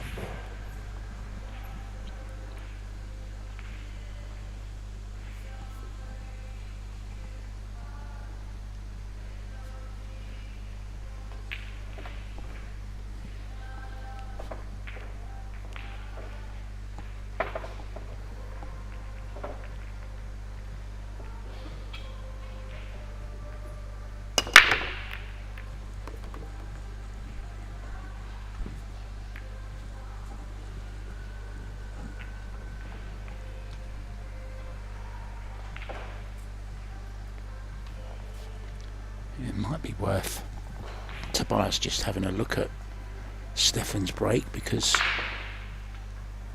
he's making balls every time. That was a particularly nice break. I think he's playing it at a nice pace, Pascal. That's the thing. Think about the timing, isn't it? Look at our 6 ball. It's horrible, isn't it?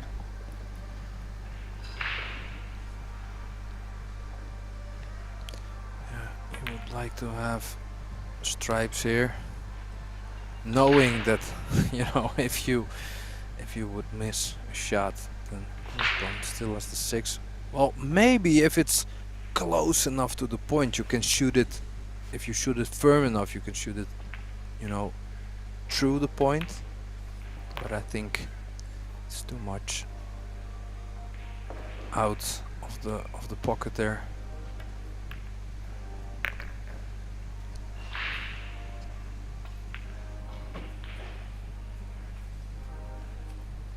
Is he playing it a little bit more loose here, Mark? I don't know. Maybe. I think he's relaxed. And Yeah, maybe he said to himself, all of a "You know sudden what? just feeling it. And why not?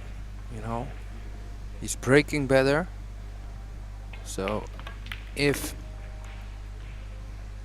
he makes 6-4 here, Tobias has 1 or maybe 2 dry breaks again. You never know. Still close. That's all he can do now. Just keep making balls on his break and running. There's nothing Tobias can do about that. But of course, Tobias now has 2 breaks of his own, and it could be enough. A couple of break and runs would do him very, very nicely now.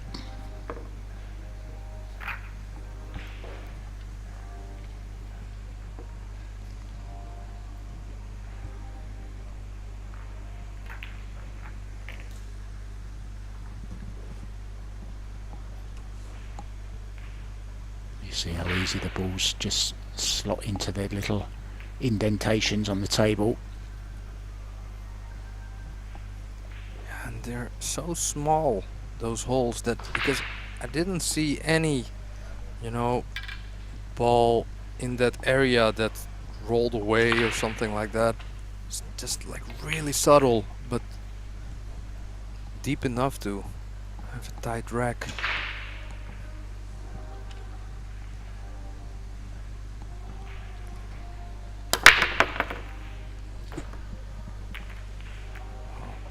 Talked about the dry break, but what do you think of this one, Mark? Yeah, not dry this time. Just having a quick look around. Solids look better, but where does he start? That's the problem.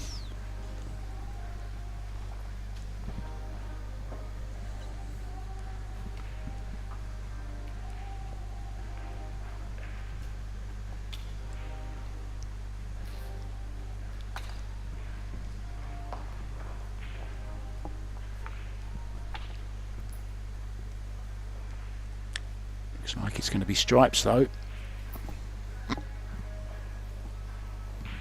Well, they're not bad either, but openings shot is not very easy.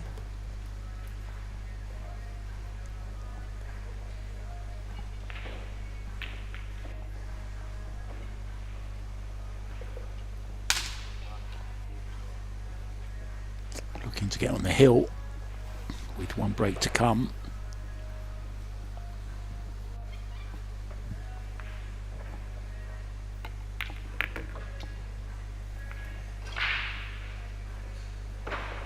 It's a little bit hard.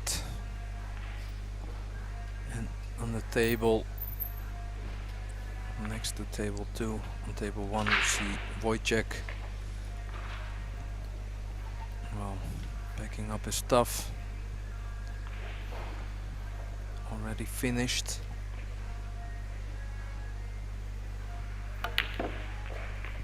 Whoa! Cheated the pocket there a little bit. And how's your luck? I think he's just just okay on the 12? Yeah, he is. Wow. Mark, is that lucky, or or do we say it was unlucky if he was frozen to the 2?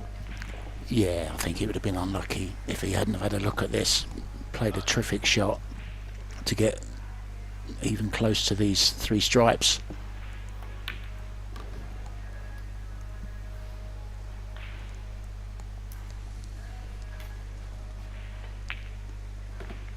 Looking to punish Stefan here. 3 stripes and he's out in this one.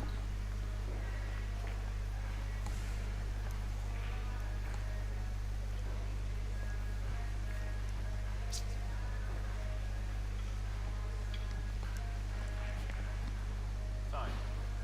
Extension.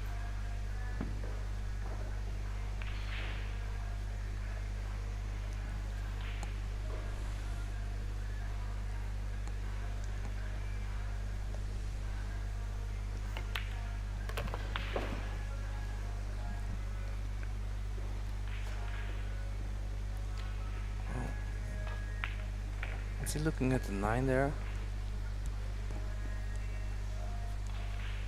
Yeah, 9 to the top corner. He's not going to be able to get too close to his last stripe though, I don't think.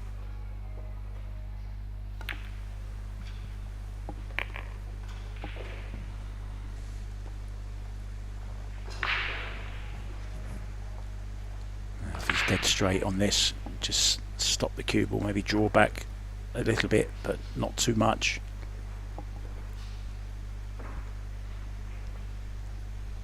Couple of foot would be nice, wouldn't it? Just get that little bit closer to the 8. Yeah. This looks perfect.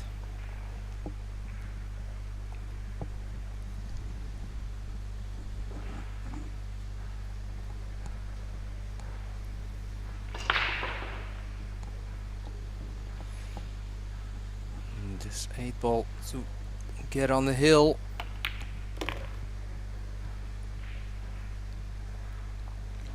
Yeah, and I think if he does go on to win this, it hasn't been fantastic, Tobias Bongers. It's been pretty good. Break let him down a few times, but he has another one here to close out the match and put himself into the next round.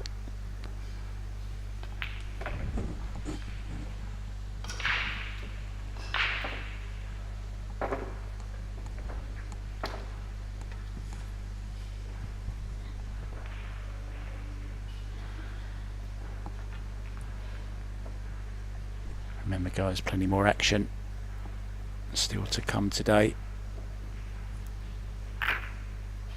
4 o'clock. There's no match at 4.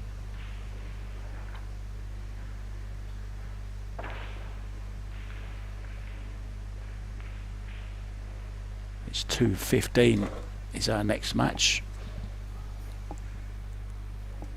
Live from this beautiful arena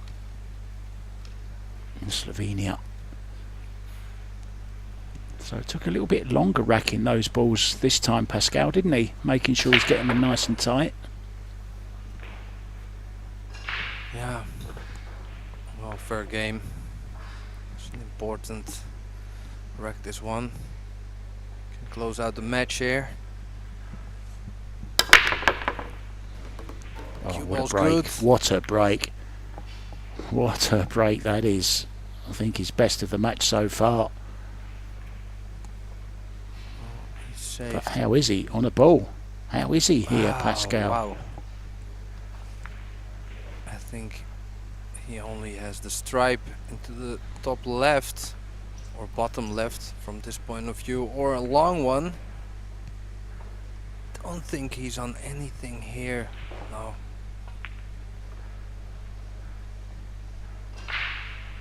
Wow.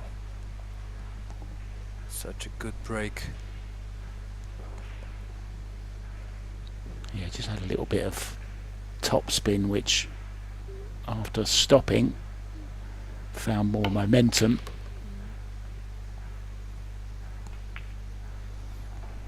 Made sure of the pot.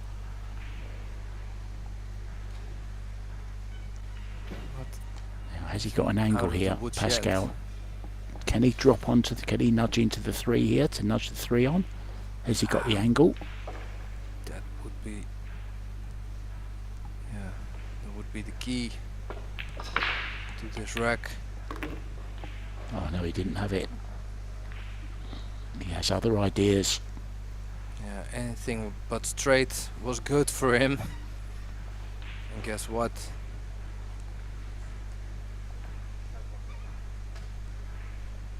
He's okay though. 7 ball to follow. He's going to have to play the 3 into the side, the 2 into the top right.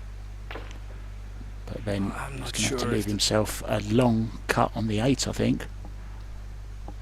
Well, do you think the 3 is? Well, it is available in the side, but I mean on these Also available in the Predator top. tables. Yeah, maybe it's in the top, available in the top. Oh, he's looking to play a cannon. So key shot here in this match. If this goes right, he should be out. He was looking to go left-handed there for a moment. Left-handed, he thought about running back to the chair to get the extension, and then on his way back to the chair he decided to get the bridge out. It's all going on here. It's all going on. He's played that to perfection. What's the shot? Wants it off the rail. It's okay.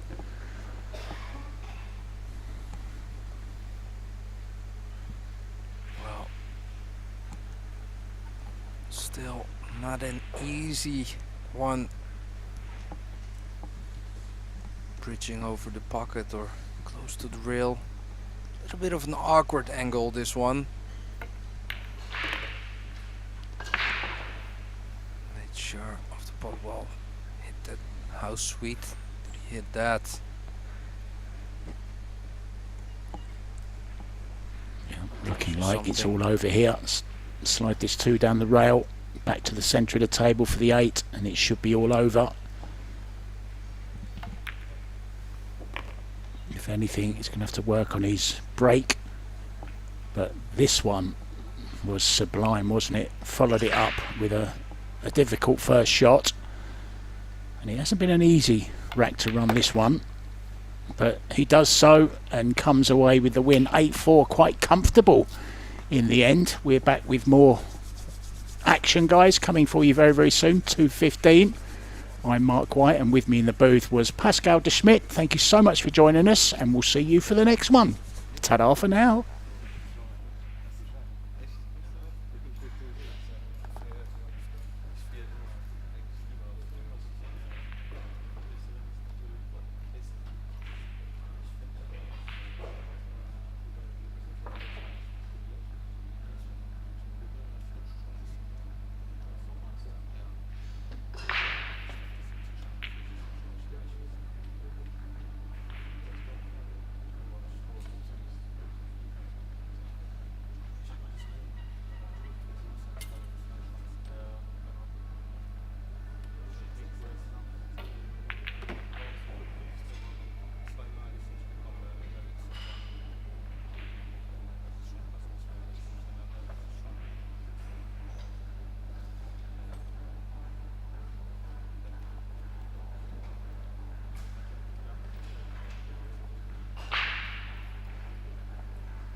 IBPF and Predator Group.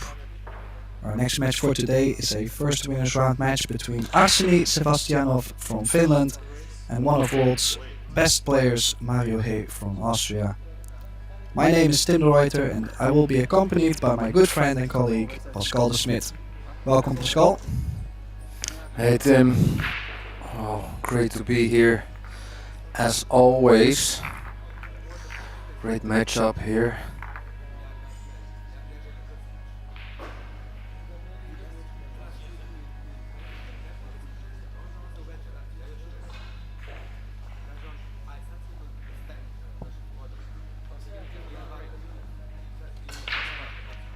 He's definitely been gaining a lot of experience possibly to beat Mario.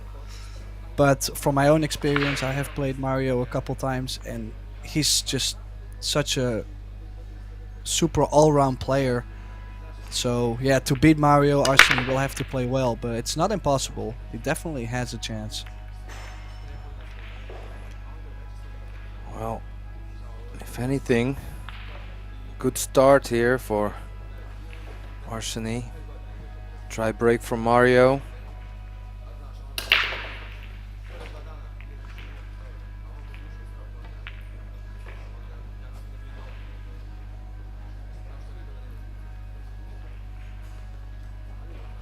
Well, what do we have here? Let's see.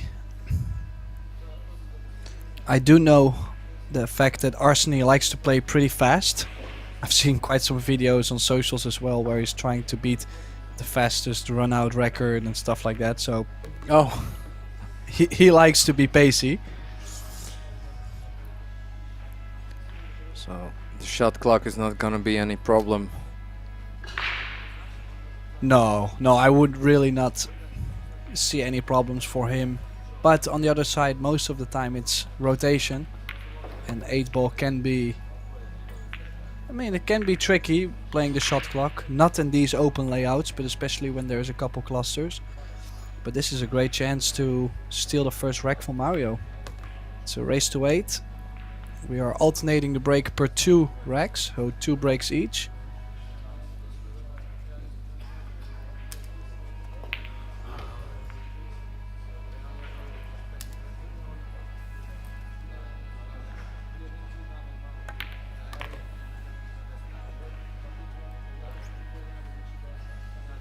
Yeah, you can see, like he's waiting there, like he's just telling the ball to stop because so he can shoot the ball. At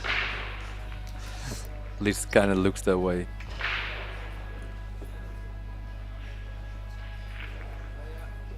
You know, for some players it also, you know, helps in some occasions with the nerves to play a little bit more pacey.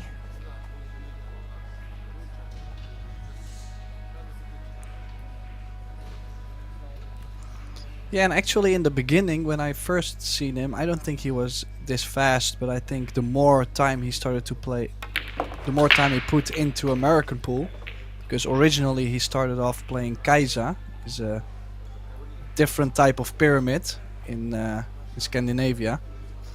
So his cueing definitely comes from the very small pockets on the Kaisa table. But now that he's been playing more American pool, I can really see him getting more comfortable around the table, and he's starting to play faster and faster.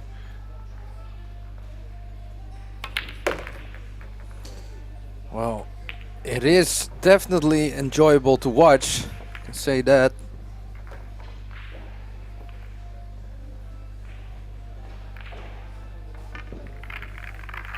So what do you think about the about Mario's shirt with the panda on it?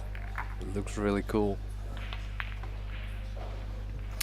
Yeah, well, definitely had to work on some branding at some point, and I think he's done a really good job there. Definitely fits his character, fits him. Great guy. Always a lot of fun to be around him. So I think the panda really suits him, and definitely his jerseys too.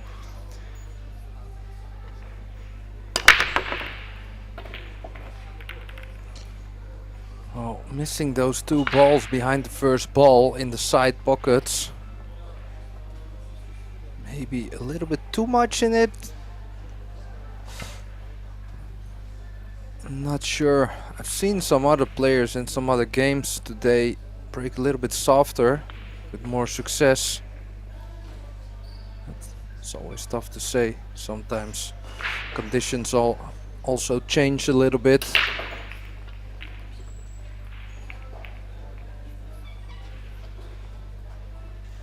Yeah, in this case, both balls tracking very high. So might have to take a little bit of the pop there. And could be a very nice start for Sebastianov if he can get on the 10 ball early. I feel like the rack would open up quite a bit if he can take the 10 ball out as soon as possible. Yeah, because do you think the 11, is it available? It kind of looks from the, wow, it's pretty tight. It's going now. Well, it wasn't tight at all. Yeah, well, it looked to be on, but yeah, at times people seem to mishit it, but it was on. Now, it looks like he is going to wait long for the 10, maybe to shoot the 10 in the corner where the 2 ball is laying, but I'd rather go there as soon as possible. Yeah, there's also the option to shoot the 12 in the side and go one reel into the 7, but yeah, no guarantees.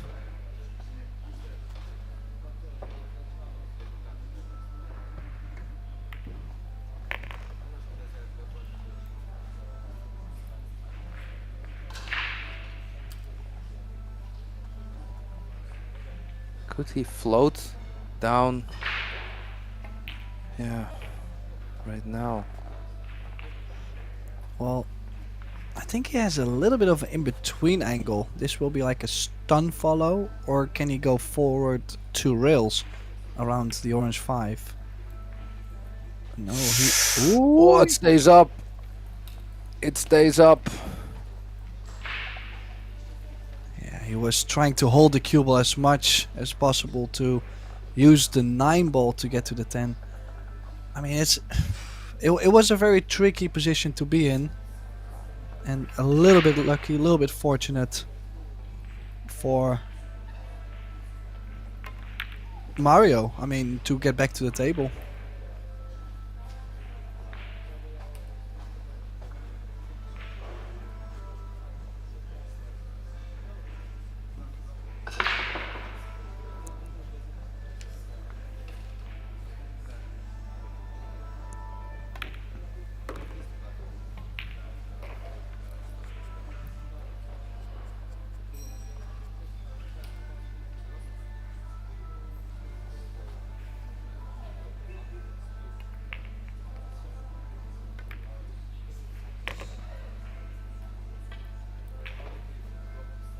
You know, Mario can have this aura around him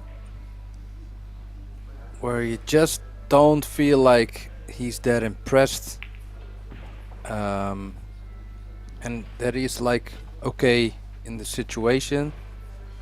I don't know, maybe that's his experience, but I can imagine that's could also be intimidating to play against. You played him, Tim. How does that feel to play against a guy like Mario? Well, it is kind of funny because the couple times I've played him, we've always had so many weird things happen to us both, to where like we are both smiling while playing, like these kind of moments, you know. So it's not exactly the same, but in general, you know, when you're playing a world-class player, a top player, they basically have seen almost everything that can happen playing pool. So it wouldn't be the first young player to show up and give him a match. So yeah, of course he's not going to be very impressed. And yeah, I mean, the fact that you might be putting a little bit of pressure on him and they still don't break down, that can be difficult to play. Yeah, that's a good point. I think a lot of those young players, you know, naturally they maybe are getting used of people breaking down a little bit when they put their foot on the gas. Oh yeah, players like Mario, give them a finger and they're gonna rip off your arm.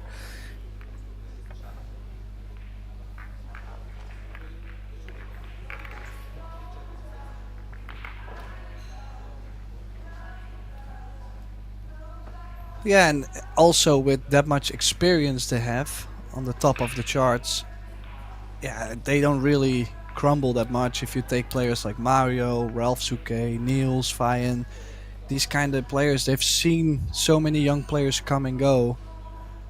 They've been in worse positions probably than anybody else, so they are most likely to handle it better than anybody. Oh, look at that cue ball. Oh, this is so unfortunate.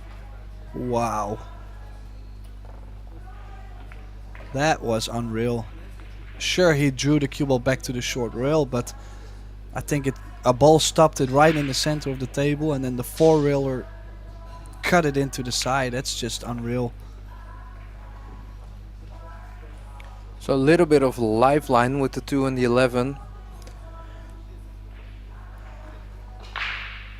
With, well, you could say the 3 is pretty nice to open it up, but then if you choose solids, then the 8 ball is gonna be a problem.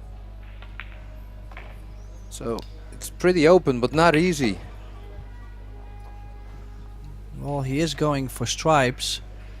It will be interesting to see how he's gonna open up the 11. I would say almost, yeah, I would go for the solids.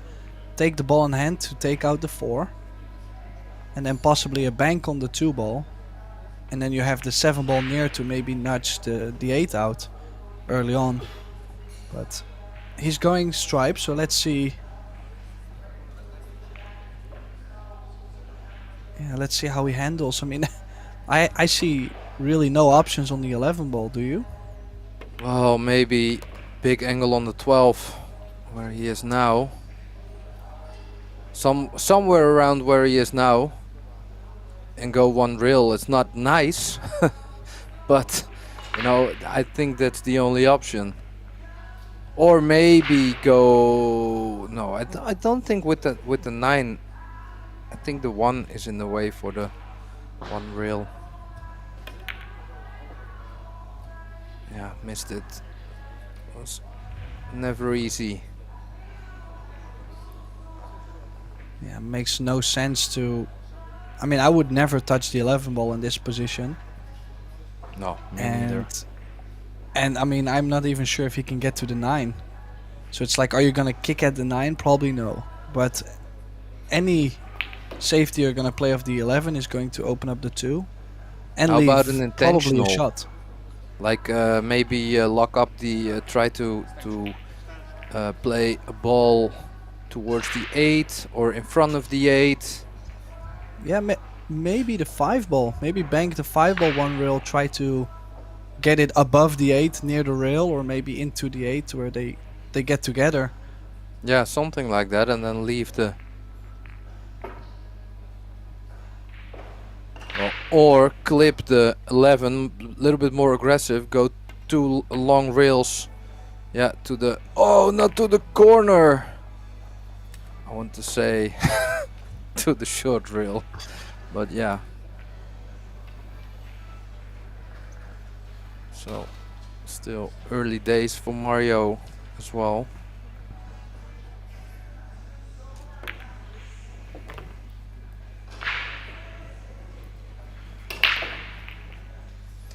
Kinda didn't disagree about what he tried. He tried to leave a long shot there for his opponent and put some pressure on him.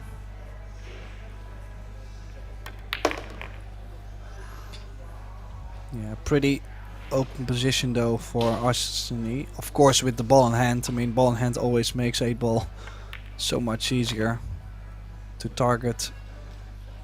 couple difficult shots directly.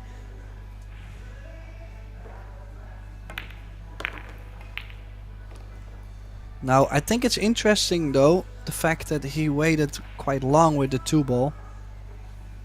But yeah, he's a real shot maker too, because he knows he cues the ball so straight.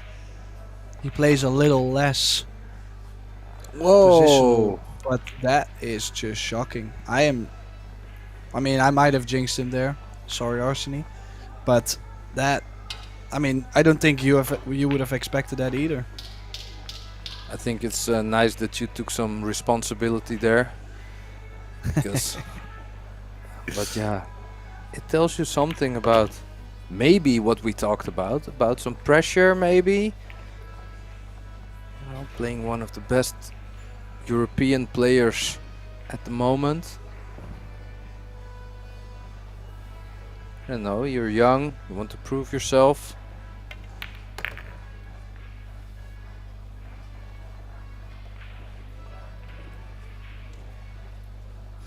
And when the panda smells blood, well,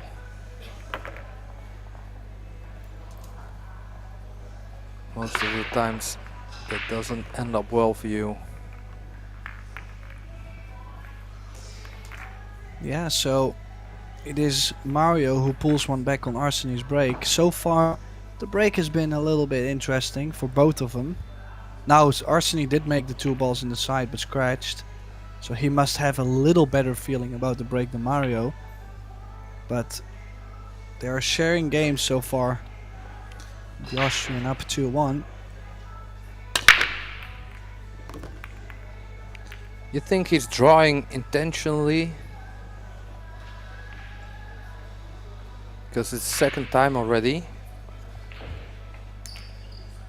Well, some players play with a lot of draw just to make sure that if they draw into the bottom short rail for them, the top short rail for us, then the cue ball most likely is going to be safe. But yeah, I mean, some players also use the draw because they're not so well at squatting the cue ball. Yeah. So it's option.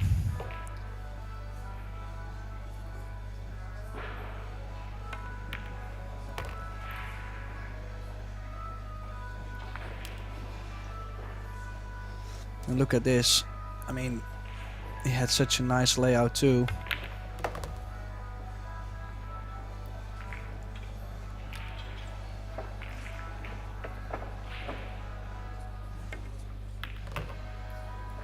And then this is what I mean, like he just had ball in hand in such an open position where he missed an almost straight 2-ball to now making a ball on the break and running out, I believe, like in a minute. I think I could have held my breath in that, you know. that was crazy.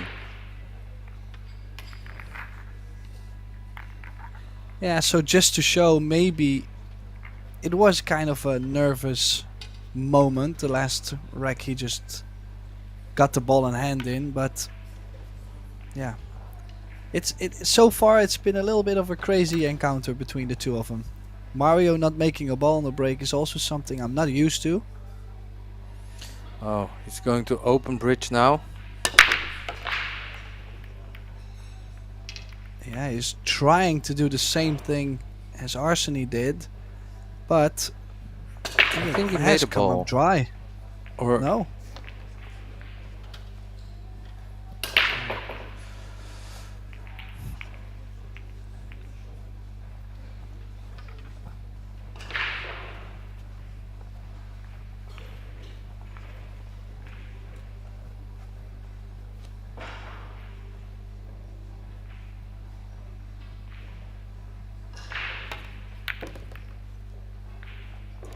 So now what do we see? 13 does go. He nudged the 9-ball out nicely, so that's in the the 12-ball, excuse me. So that's in the open. Now, if the 13 does go to the bottom left, you could play 12, 13, 8, but as you can see from this angle, it doesn't. So it has to get rid of the 13 now.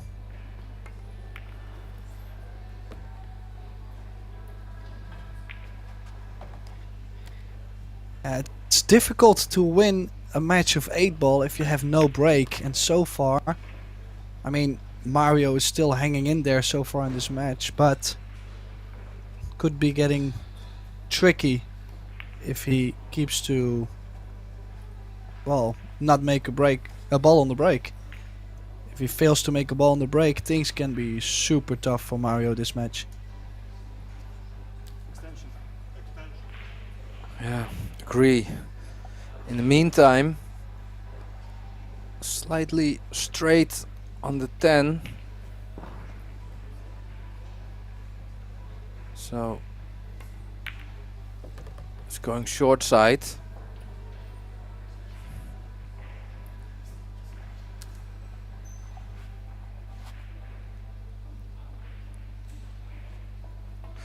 And the reason he did that, he didn't want to drop the 15 and take the risk of snookering himself behind the tree. Now left himself with a little tester.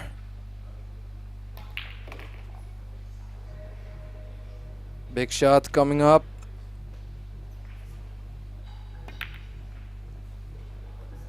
Whoa, Yeah, the nice. new cloth saved him there.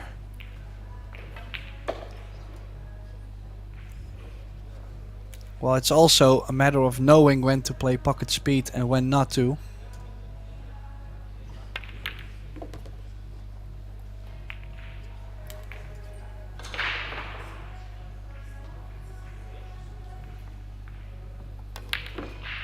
Whoa! And that is the second straightish shot in position. Arseny missed, and that's gonna hurt. Yeah, the difficulty is, would you advise him to play slower? Because his overall speed, if you look at all the shots he's been making as well. But obviously something is happening towards the end for him. So would you advise him take 2 seconds more on your final shot? Or like, I just think he stunned it way too firm. I think he could have just played it a little bit more fluent. So keep the same pace but a different stroke. But what would you tell him? I would tell him to take a little bit more time standing up for the shot. So keep the pace, but just make sure, just take maybe, like you said, like 2 seconds extra, just to tell yourself what you're gonna do. Like, are you gonna, is it best to play it softer or to play it a little bit firmer? And then, like, in your normal rhythm, shoot the shot. But maybe, I don't know. Easier said than done, because if you would have made it, of course, we wouldn't have this conversation. Well, it's definitely interesting to see. I just think you cannot break his rhythm. Like, if he likes to play this fast pace and he makes difficult shots doing so, you're not going to tell him to purposely slow down every time when he gets on the ball. That would give him more pressure too on the end. So yeah, that's why I'm asking. Like, it's a tricky one, but certainly he has now missed 2 pretty big opportunities. Well, Things could have been way worse if you consider 3-2 down, but then still he could have been up way more.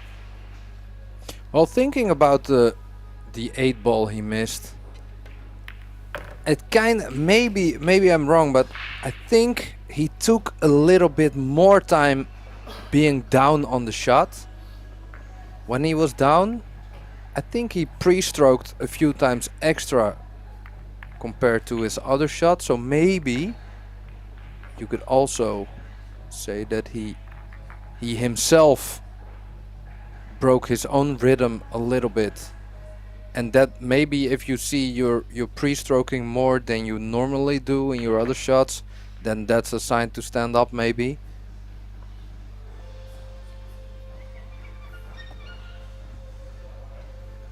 Well, he definitely threw off his own rhythm by something. I mean, he might have taken less or more pre-strokes on the ball. That might be it. But a very shocking, crazy match so far between the Finn and the Austrian. Mario has one more break now. Could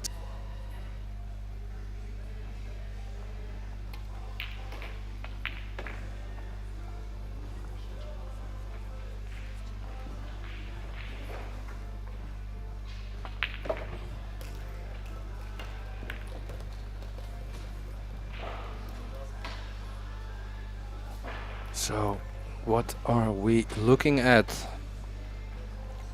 Doesn't look like any Yeah. problems. Yeah, nice spread. Very nice spread, actually. I mean, just gotta move the cue ball well. And now I'm just wondering, I'm guessing the 7 ball does go to the bottom left. I'm assuming.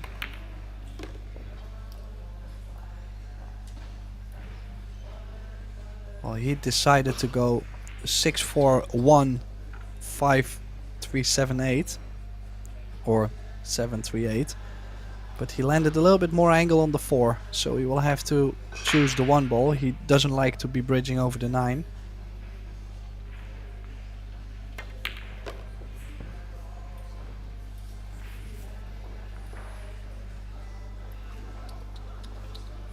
Yeah, very focused on the pot, making the ball just under hitting.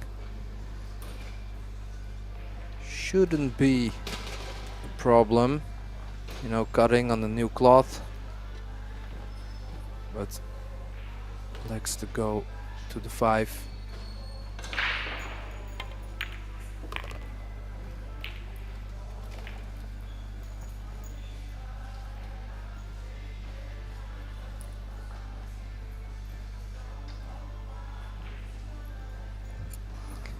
Yeah, well, he is changing the plan quite a bit so far. I do really like to take the 7 ball out, just because I don't like to leave myself the 7 till the end and then get the wrong angle on it. But then again, he was trying not to get as straight on the 3 ball, and he did. Yeah, you could see it there in his reaction. Not happy. So has to force the shot. Also pretty straight on the 4, so can also not available to go for the long one. Well, that's a pretty good recovery. At least he came close, but again, a little bit of an awkward angle. Well, the main thing is he doesn't really have to do much either. He could even stop the cue ball and take a slightly longer 8, like. But I mean, should be fine. Oh, did he? I'm not sure if he was playing that. No, Like, me neither. I mean, he landed great on the 8, but I thought he was going to play the 8 in the bottom right. Yeah, it looked more as if he just tried to get close and overran it, maybe because he was stretched a little bit. At least that's how it looked. But Mario, if you're watching this back, feel free to Yeah, leave let a us know. message. Yeah. Well, he does get that difference on the board. He's now leading 4-2. Looks like Sebastianov is taking a little break. As you can see on the other table, Mateusz Snigocki, former Eurotour winner. He's up against Yuri Pisklov, one of Germany's best national players. Pretty big match too. Make sure to watch both tables, but listen to our commentary, of course. Yeah. Yeah, it's good to say it as it is, Tim. Yeah, I mean, it's. Nah, anyways, we will just have to wait a little bit till Arseny gets back. Yeah, I think he definitely needs some time to regroup because he's missed 2 pretty big opportunities so far.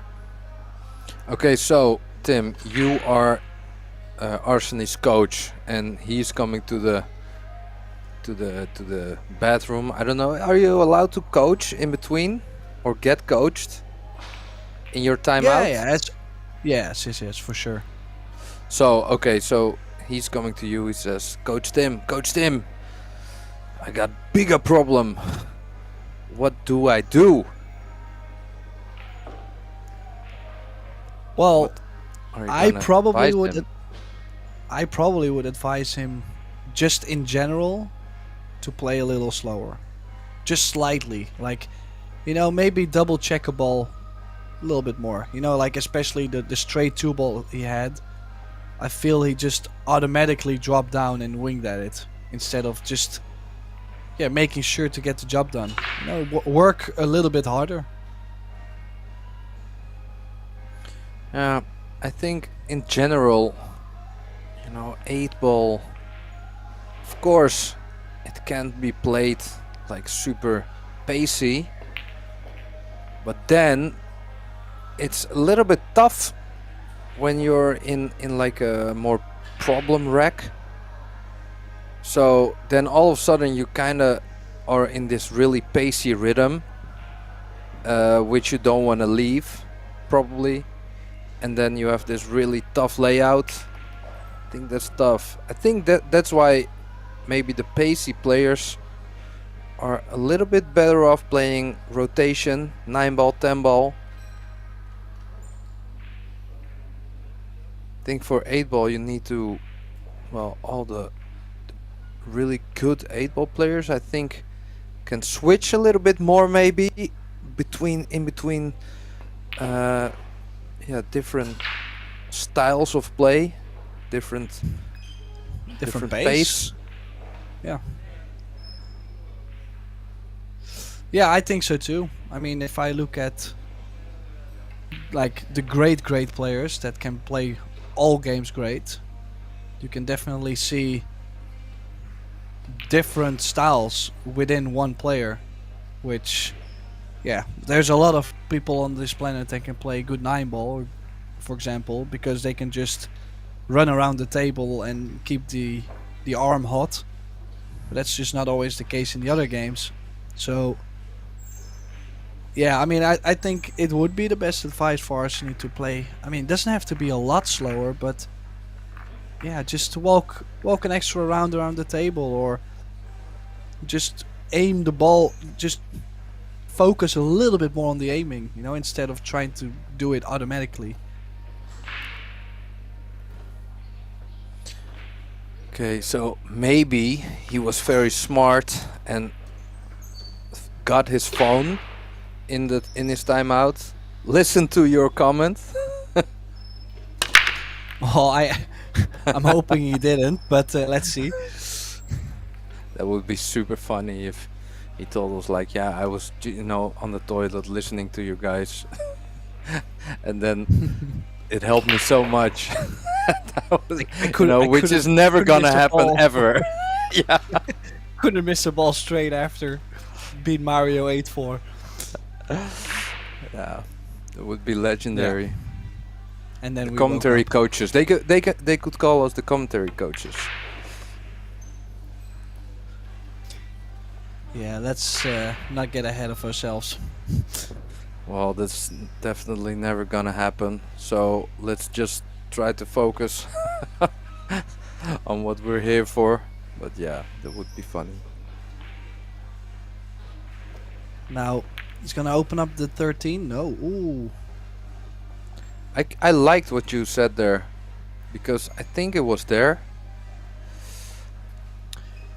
Well, and he was guaranteed to have the 12 or the 9 right after, so even if you did not land on the 13, it was an opportunity to open the cluster. Is he going to try and play the 13 in the bottom right? Play the shape here? Well, I mean, I've seen the same thing with Masio the last match I did, or the first match I did, to where he was not into bumping the balls open and stuff. Like, he was more looking at the open pockets to run out on. Yeah. It's a different style because they're so sure about their shot making that they don't really have to open up with bumps and nice kisses. And I think there's again a lot of different styles within 8-ball.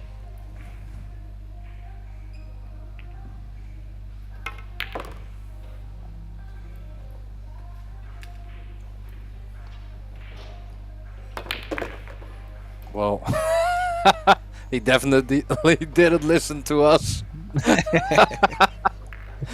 Well, you know, what a talent. What a talent. Really enjoyable.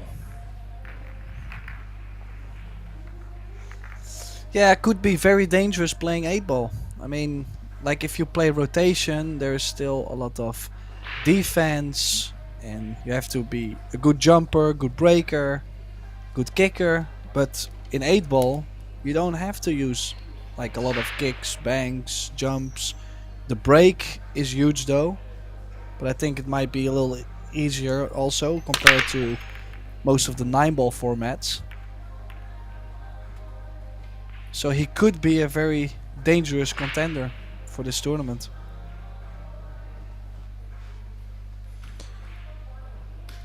Well, has to get through Mario first.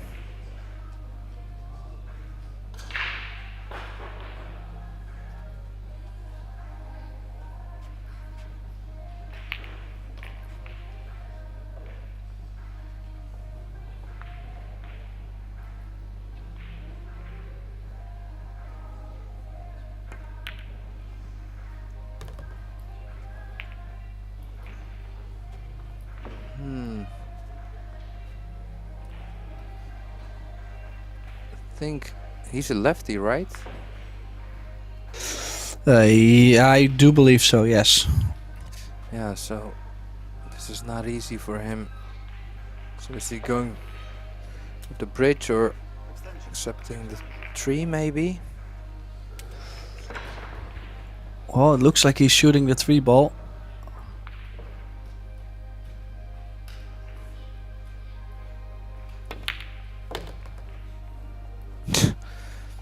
Yeah, you know.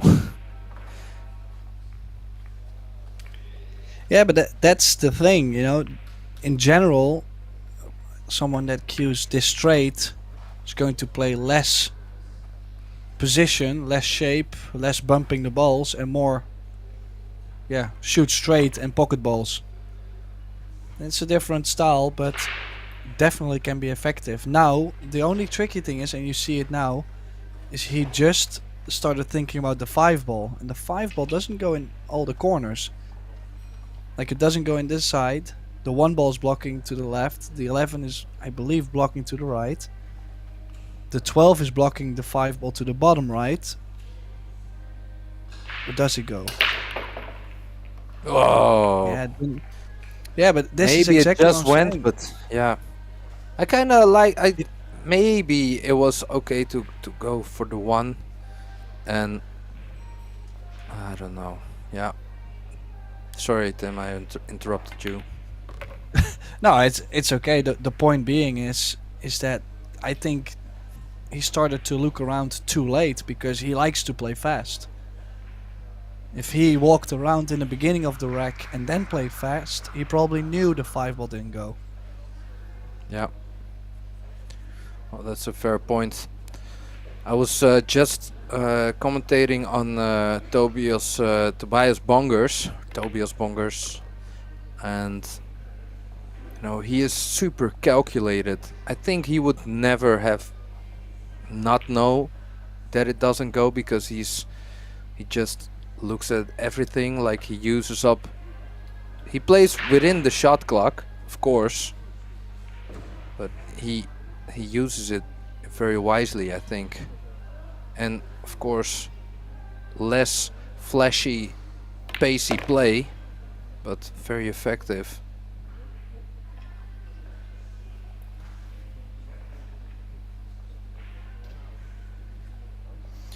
Yeah, and then again, look at what a chance there was to tie the score again at 4. He had a chance to tie earlier on. Ooh. Yeah, now one thing I'm just considering, because I've seen them struggle a little bit maybe with the pace of the table, is the fact it's summer in Slovenia. Could be quite humid. I remember from the EC we played, was it last year or 2 years ago, that the conditions were a little bit difficult, bouncy rails, and that's just because of the humidity. And that's where he's lost the cue ball. He has to go jacked up on this 11. Yeah. Oh, and then it got bumped. He kind of played it in a way. Oh, that he would leave, and tougher shot for Arseny, but bit of frustration there from Mario.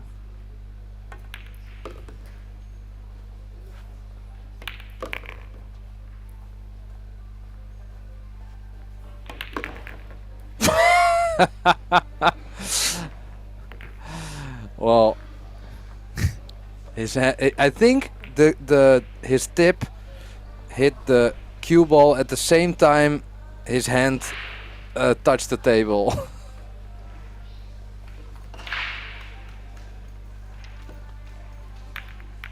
Yeah, Mario testing the reel there. Ooh, I mean, we've seen that before with Mario. I mean, how often has he won the Eurotour by losing the first round? So I wouldn't be too surprised something like that happens. But you don't get to see him that aggravated anymore that often. So far he's starting to get annoyed, and he also realizes it's 8-ball. It's not 5-3 Mario, but he's now 4 each. It's only a race to 4. Imagine 1 or 2 dry breaks and now suddenly you lost the match 8-5, 8-6. So he knows it's a little bit edgy right now.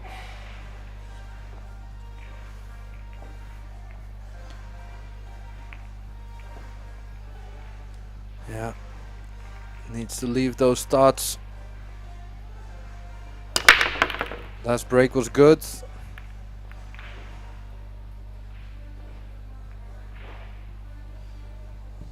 Yeah.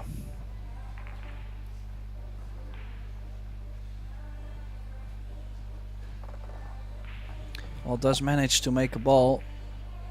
Is there any problem at the table? I would say solids, the 2-ball is not as I do like the stripes, especially if the 12, the pink striped 12 ball goes to the right center. Yeah, if that goes, that would be a really big help.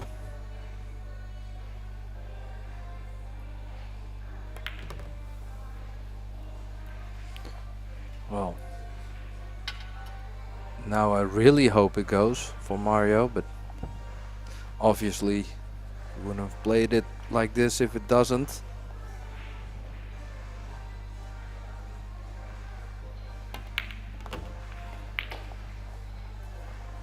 Yeah, and then now the only thing I could imagine is if the 11 ball, the red striped 11 ball, if it doesn't go to the bottom left, that would be the worst case, but I think it goes, so should be okay overall in this rack. Still, in that case, he could go 15, 13, and then go 11, 10 or 10, 11. With the 11 going to the right, but I think it does go. So, more options.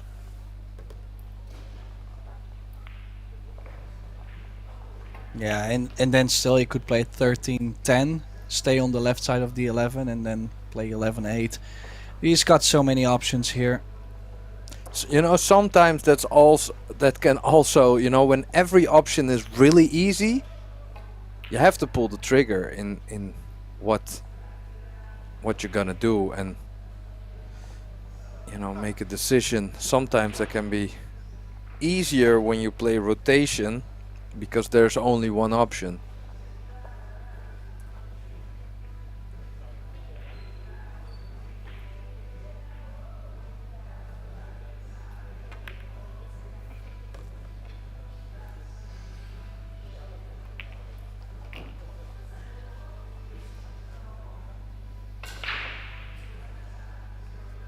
Yeah, always running the cue ball in the open space at least.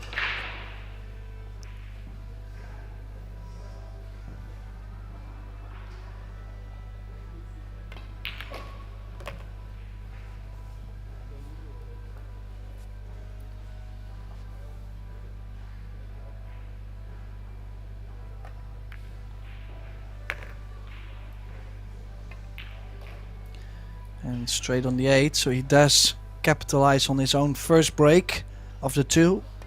He will be leading 5-4, but the Finn is really chasing him. Yeah, it's interesting. It's a very interesting match. Also the mental side of this match, you know, Arseny missing a few balls in position. Mario getting annoyed there for a moment, you know, hitting his cue on the ground. There's a lot of things to consider if you have to pick your winner. I mean, you would always favor Mario, especially when he's in front, of course, but yeah. You know, players like Arseny, you blink and they made 2 break runs. Uh-oh. Oh, there is a dry break for Mario, so a chance for Arseny. Could tie the score at 5, and if he comes up with 2 break runs on his own break, this could be a huge difference in this match. But what is he gonna do with all those nerves? Because that's the thing, when you see one of those top players starting to get frustrated or like make a couple mistakes and then showing emotion, sometimes that triggers emotion within yourself as well. So now you start to get nervous because he's finally tilting. Well, that's interesting. Also, maybe like could it be that like some players are trying to, you know, fake that they're really tilt and then like still be super composed just to mess up their opponent? Yeah, it is very possible, but I mean, let's I don't say think you're not gonna hit with your cue on the ground then, but you know, in general. yeah, but I mean, it has happened to me in the past, so I can imagine the feeling at least. Surely one is more,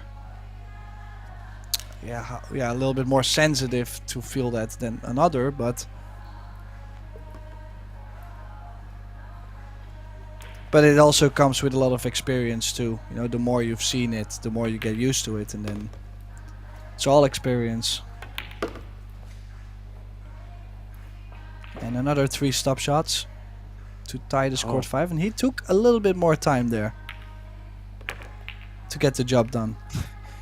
So Yeah.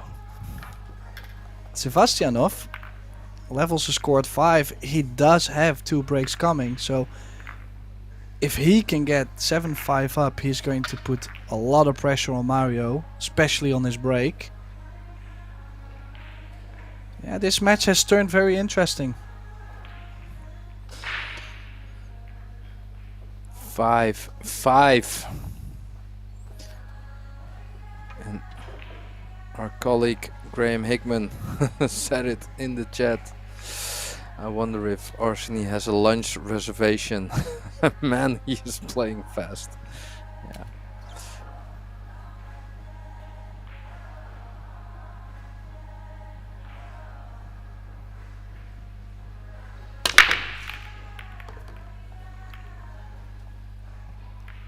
Well, the only thing I don't like is the cue ball running all over the table, but look at this layout.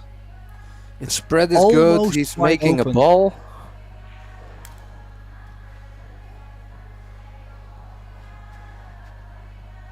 Okay, so let's see.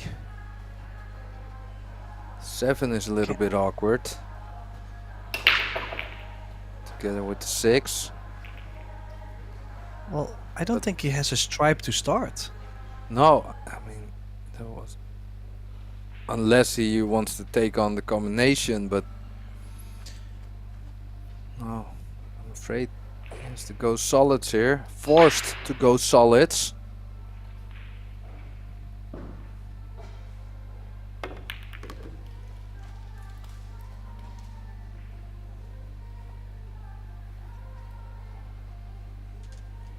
Okay, so he chose the solids. Now to get to the 6 ball he can use the 1, so that's not the problem. The main thing is that 7 ball. I might like to play the 2 and draw in between the 10-7. And if you catch a piece of the 7, I think it will be... It could give you a nice outcome. I don't like to take away too many balls and then figure out I'm not gonna get to the 7 ball. But No, I think he has to leave the 5 now. Because he's straight. yeah, so now he's going 1-6. Possibly leave himself Bounce. on the right side of the 5 and then go 1-2 rails over, but I think this is a pretty difficult route for him.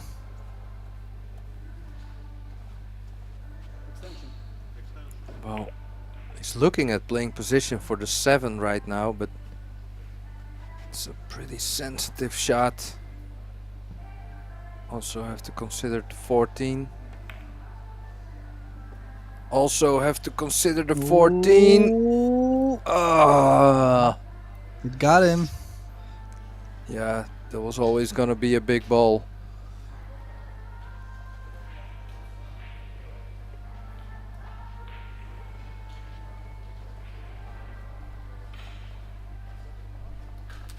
Well, he still has a chance.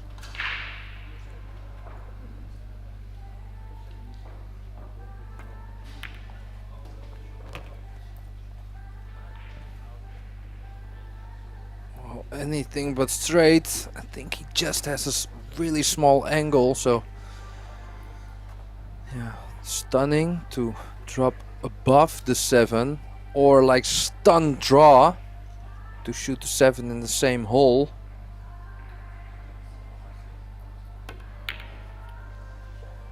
Well, Oh, wow.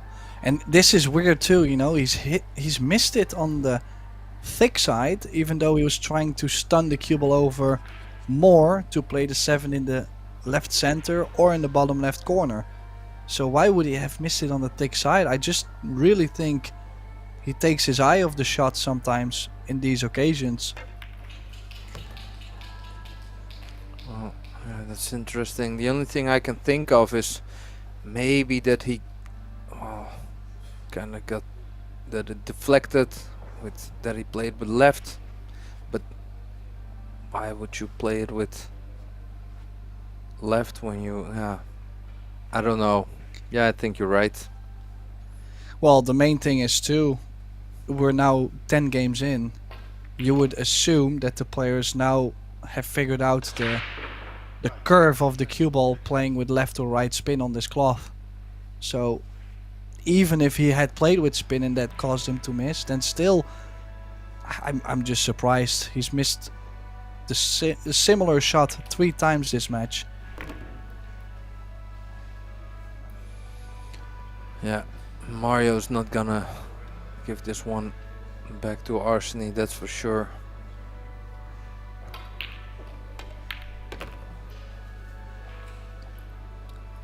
Well, he can run 2 rails now to the center of the table. He's gonna give an angle on the 14 and an angle on the 9. He can basically choose if he can land near the center of the table. So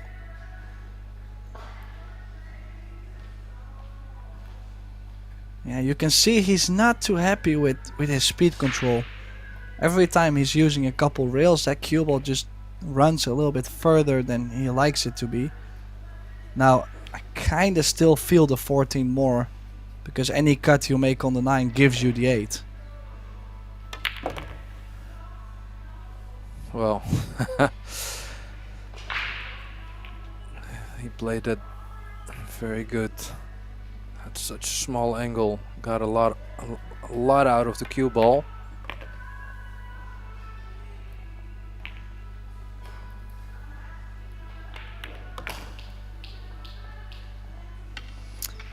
Yes, what a steal again. Can you believe it?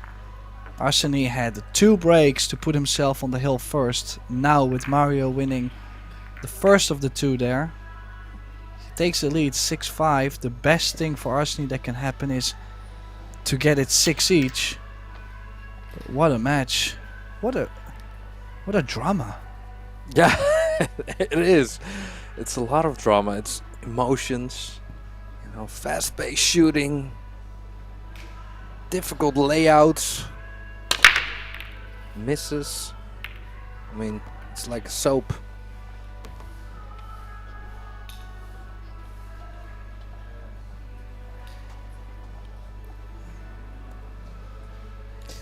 Yeah, look at that 8-ball, Tim. Yeah, and I actually don't think the 3-ball or the 5 does go to the bottom right. So the 5-ball only might go to the bottom left, so maybe a stop shot on the 11 leaves the 8 to the top right corner. That could be an option. And if not, you will have to open it up. I do like the stripes a little bit more though. Don't you think? Yeah, I think he could maybe go 2 reels now, but that's like pretty tough. And with the 15 now it's way easier.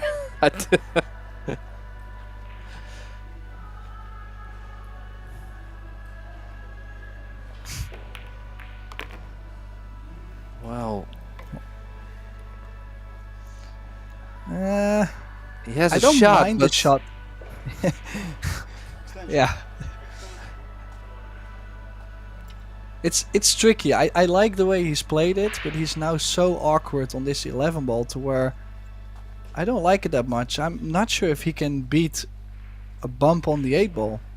Can he still play with inside spin and, well, get the cue ball out and have something after? Ooh.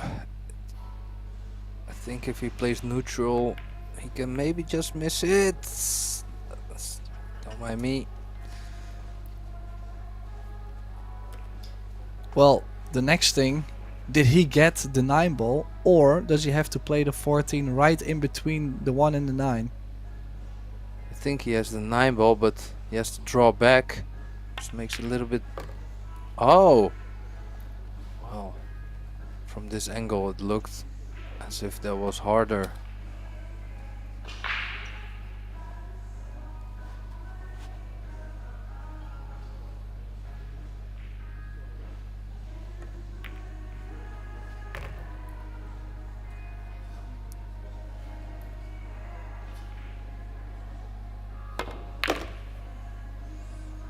So, Tim, could this go all the way? Are we looking at a potential hill match? Well, a lot is going to depend on Mario's break. I mean, he hasn't been breaking the best.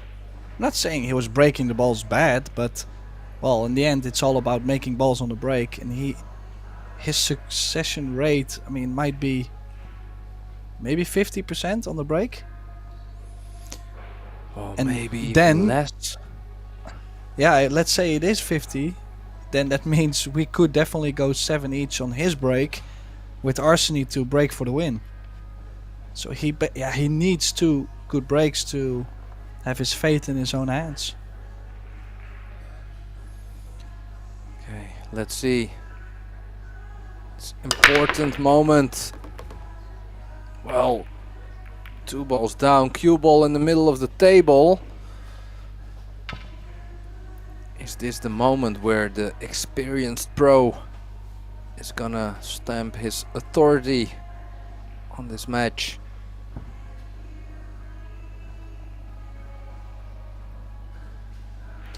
Well, what do we see? 3 solids blocked by the 9 ball in the bottom left. But I have to say, sure, he has a shot on the 13, but the pattern is not easy by any means. Like, it definitely needs some traveling with the cue ball, because the angle on the 13 doesn't give him enough to bring the cue ball low enough to get to the 9.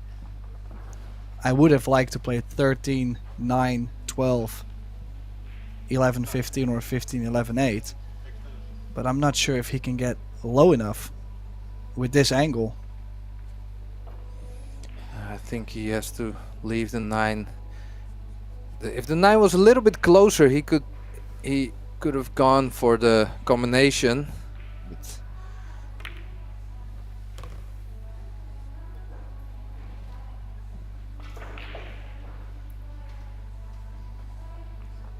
well, he has to run out here, but I wouldn't be surprised if we could see more drama in this rack.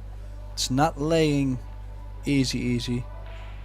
I feel like he's gonna play 11 and then try to get there from the 15. No, he's going to try and use the 12 and run the cue ball in between the 3 and the 9. yeah, and 1. even if he would hit the 1 ball, if he's maybe a little bit too straight, that could also still be okay. Well, this is not my favorite kind of shot, Pascal, I can tell you that. It's not impossible, but it's super touchy. And he's lost the How's cue the ball. speed? Oh, this is not Wow. cuttable anymore. So needs to bank. Oh, just a called little bit harder.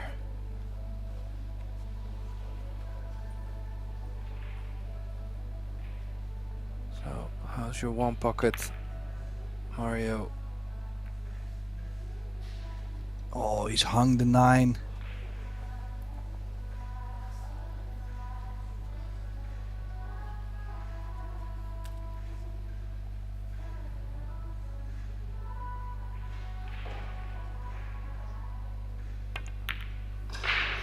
Ooh. Oh, can you believe it, Tim?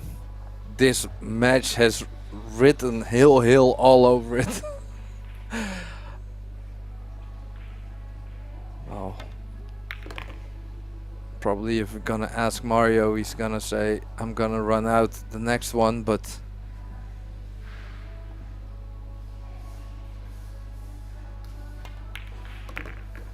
Wow, gotta say, what a miss on the 5 ball from Arseny. And now the only thing I could say is, why did he not play the cue ball just forward and play more pocket speed? Like, with that stun, you have to hit it perfect into the corner. yeah, so something to think about. Because you know, Arseny is playing fast, or at least we talked about him being fast, and you know, he's a shot maker, he shoots really straight. But if you look at, you know, percentage, like how many balls in position did he miss this match versus Mario, like Mario missed some, you know, positions, got into bank shot maybe, but like straight on shots, I think Arseny actually missed more than Mario.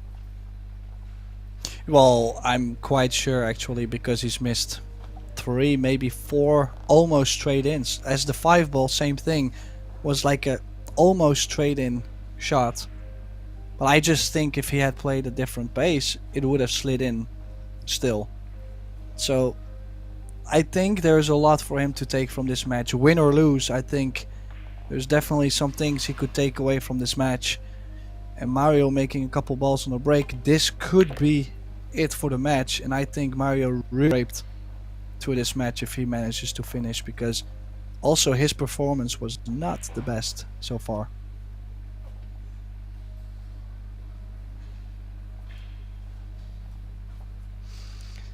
But let's see if he can get the job done. I gotta say, it looks pretty nicely if he can stun over. Play the 13 in the side. 14-10. Just gotta make sure he gets kind of straight on the 10. Then he can draw away from the 15. Oh, he's got so many more options. Can now play the 14. I mean, he should be out here, definitely. But I think we would like to see it go hill. Well, a little bit of drama. That's nothing wrong with that. Well, I do like to shoot the 15 now, actually, just to stay away from that awkward angle where you can touch the 5.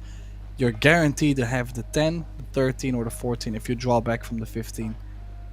And it's also easier if the 10 is still there to fall on the 10 than on one of the other balls. So is he maybe, well, is he going 13, 10, 15 or 13, 15, 10?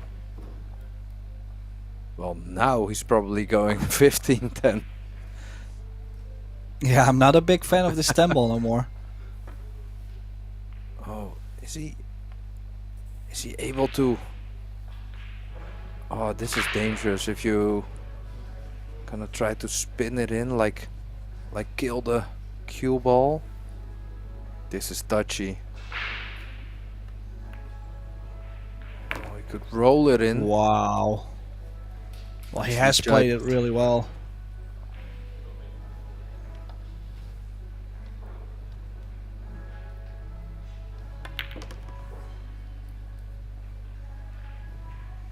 Well, he's home.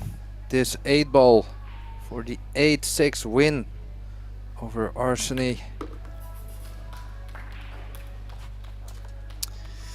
Yeah, so it is Mario He who advances to the winners round 2, and Sebastianov will have to go all along the loser bracket to find himself back into the last 32.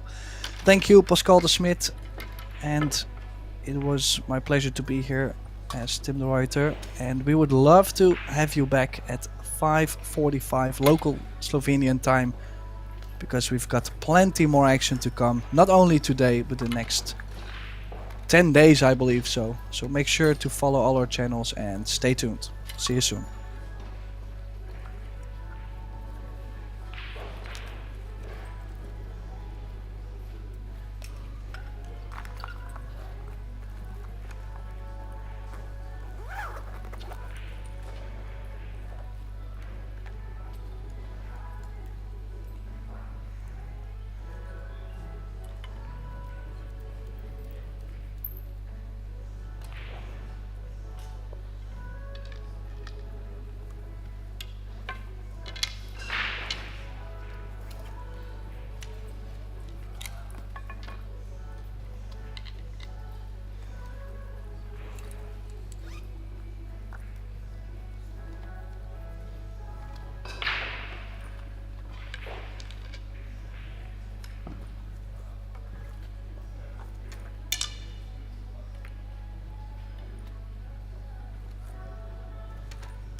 This rail is unreal.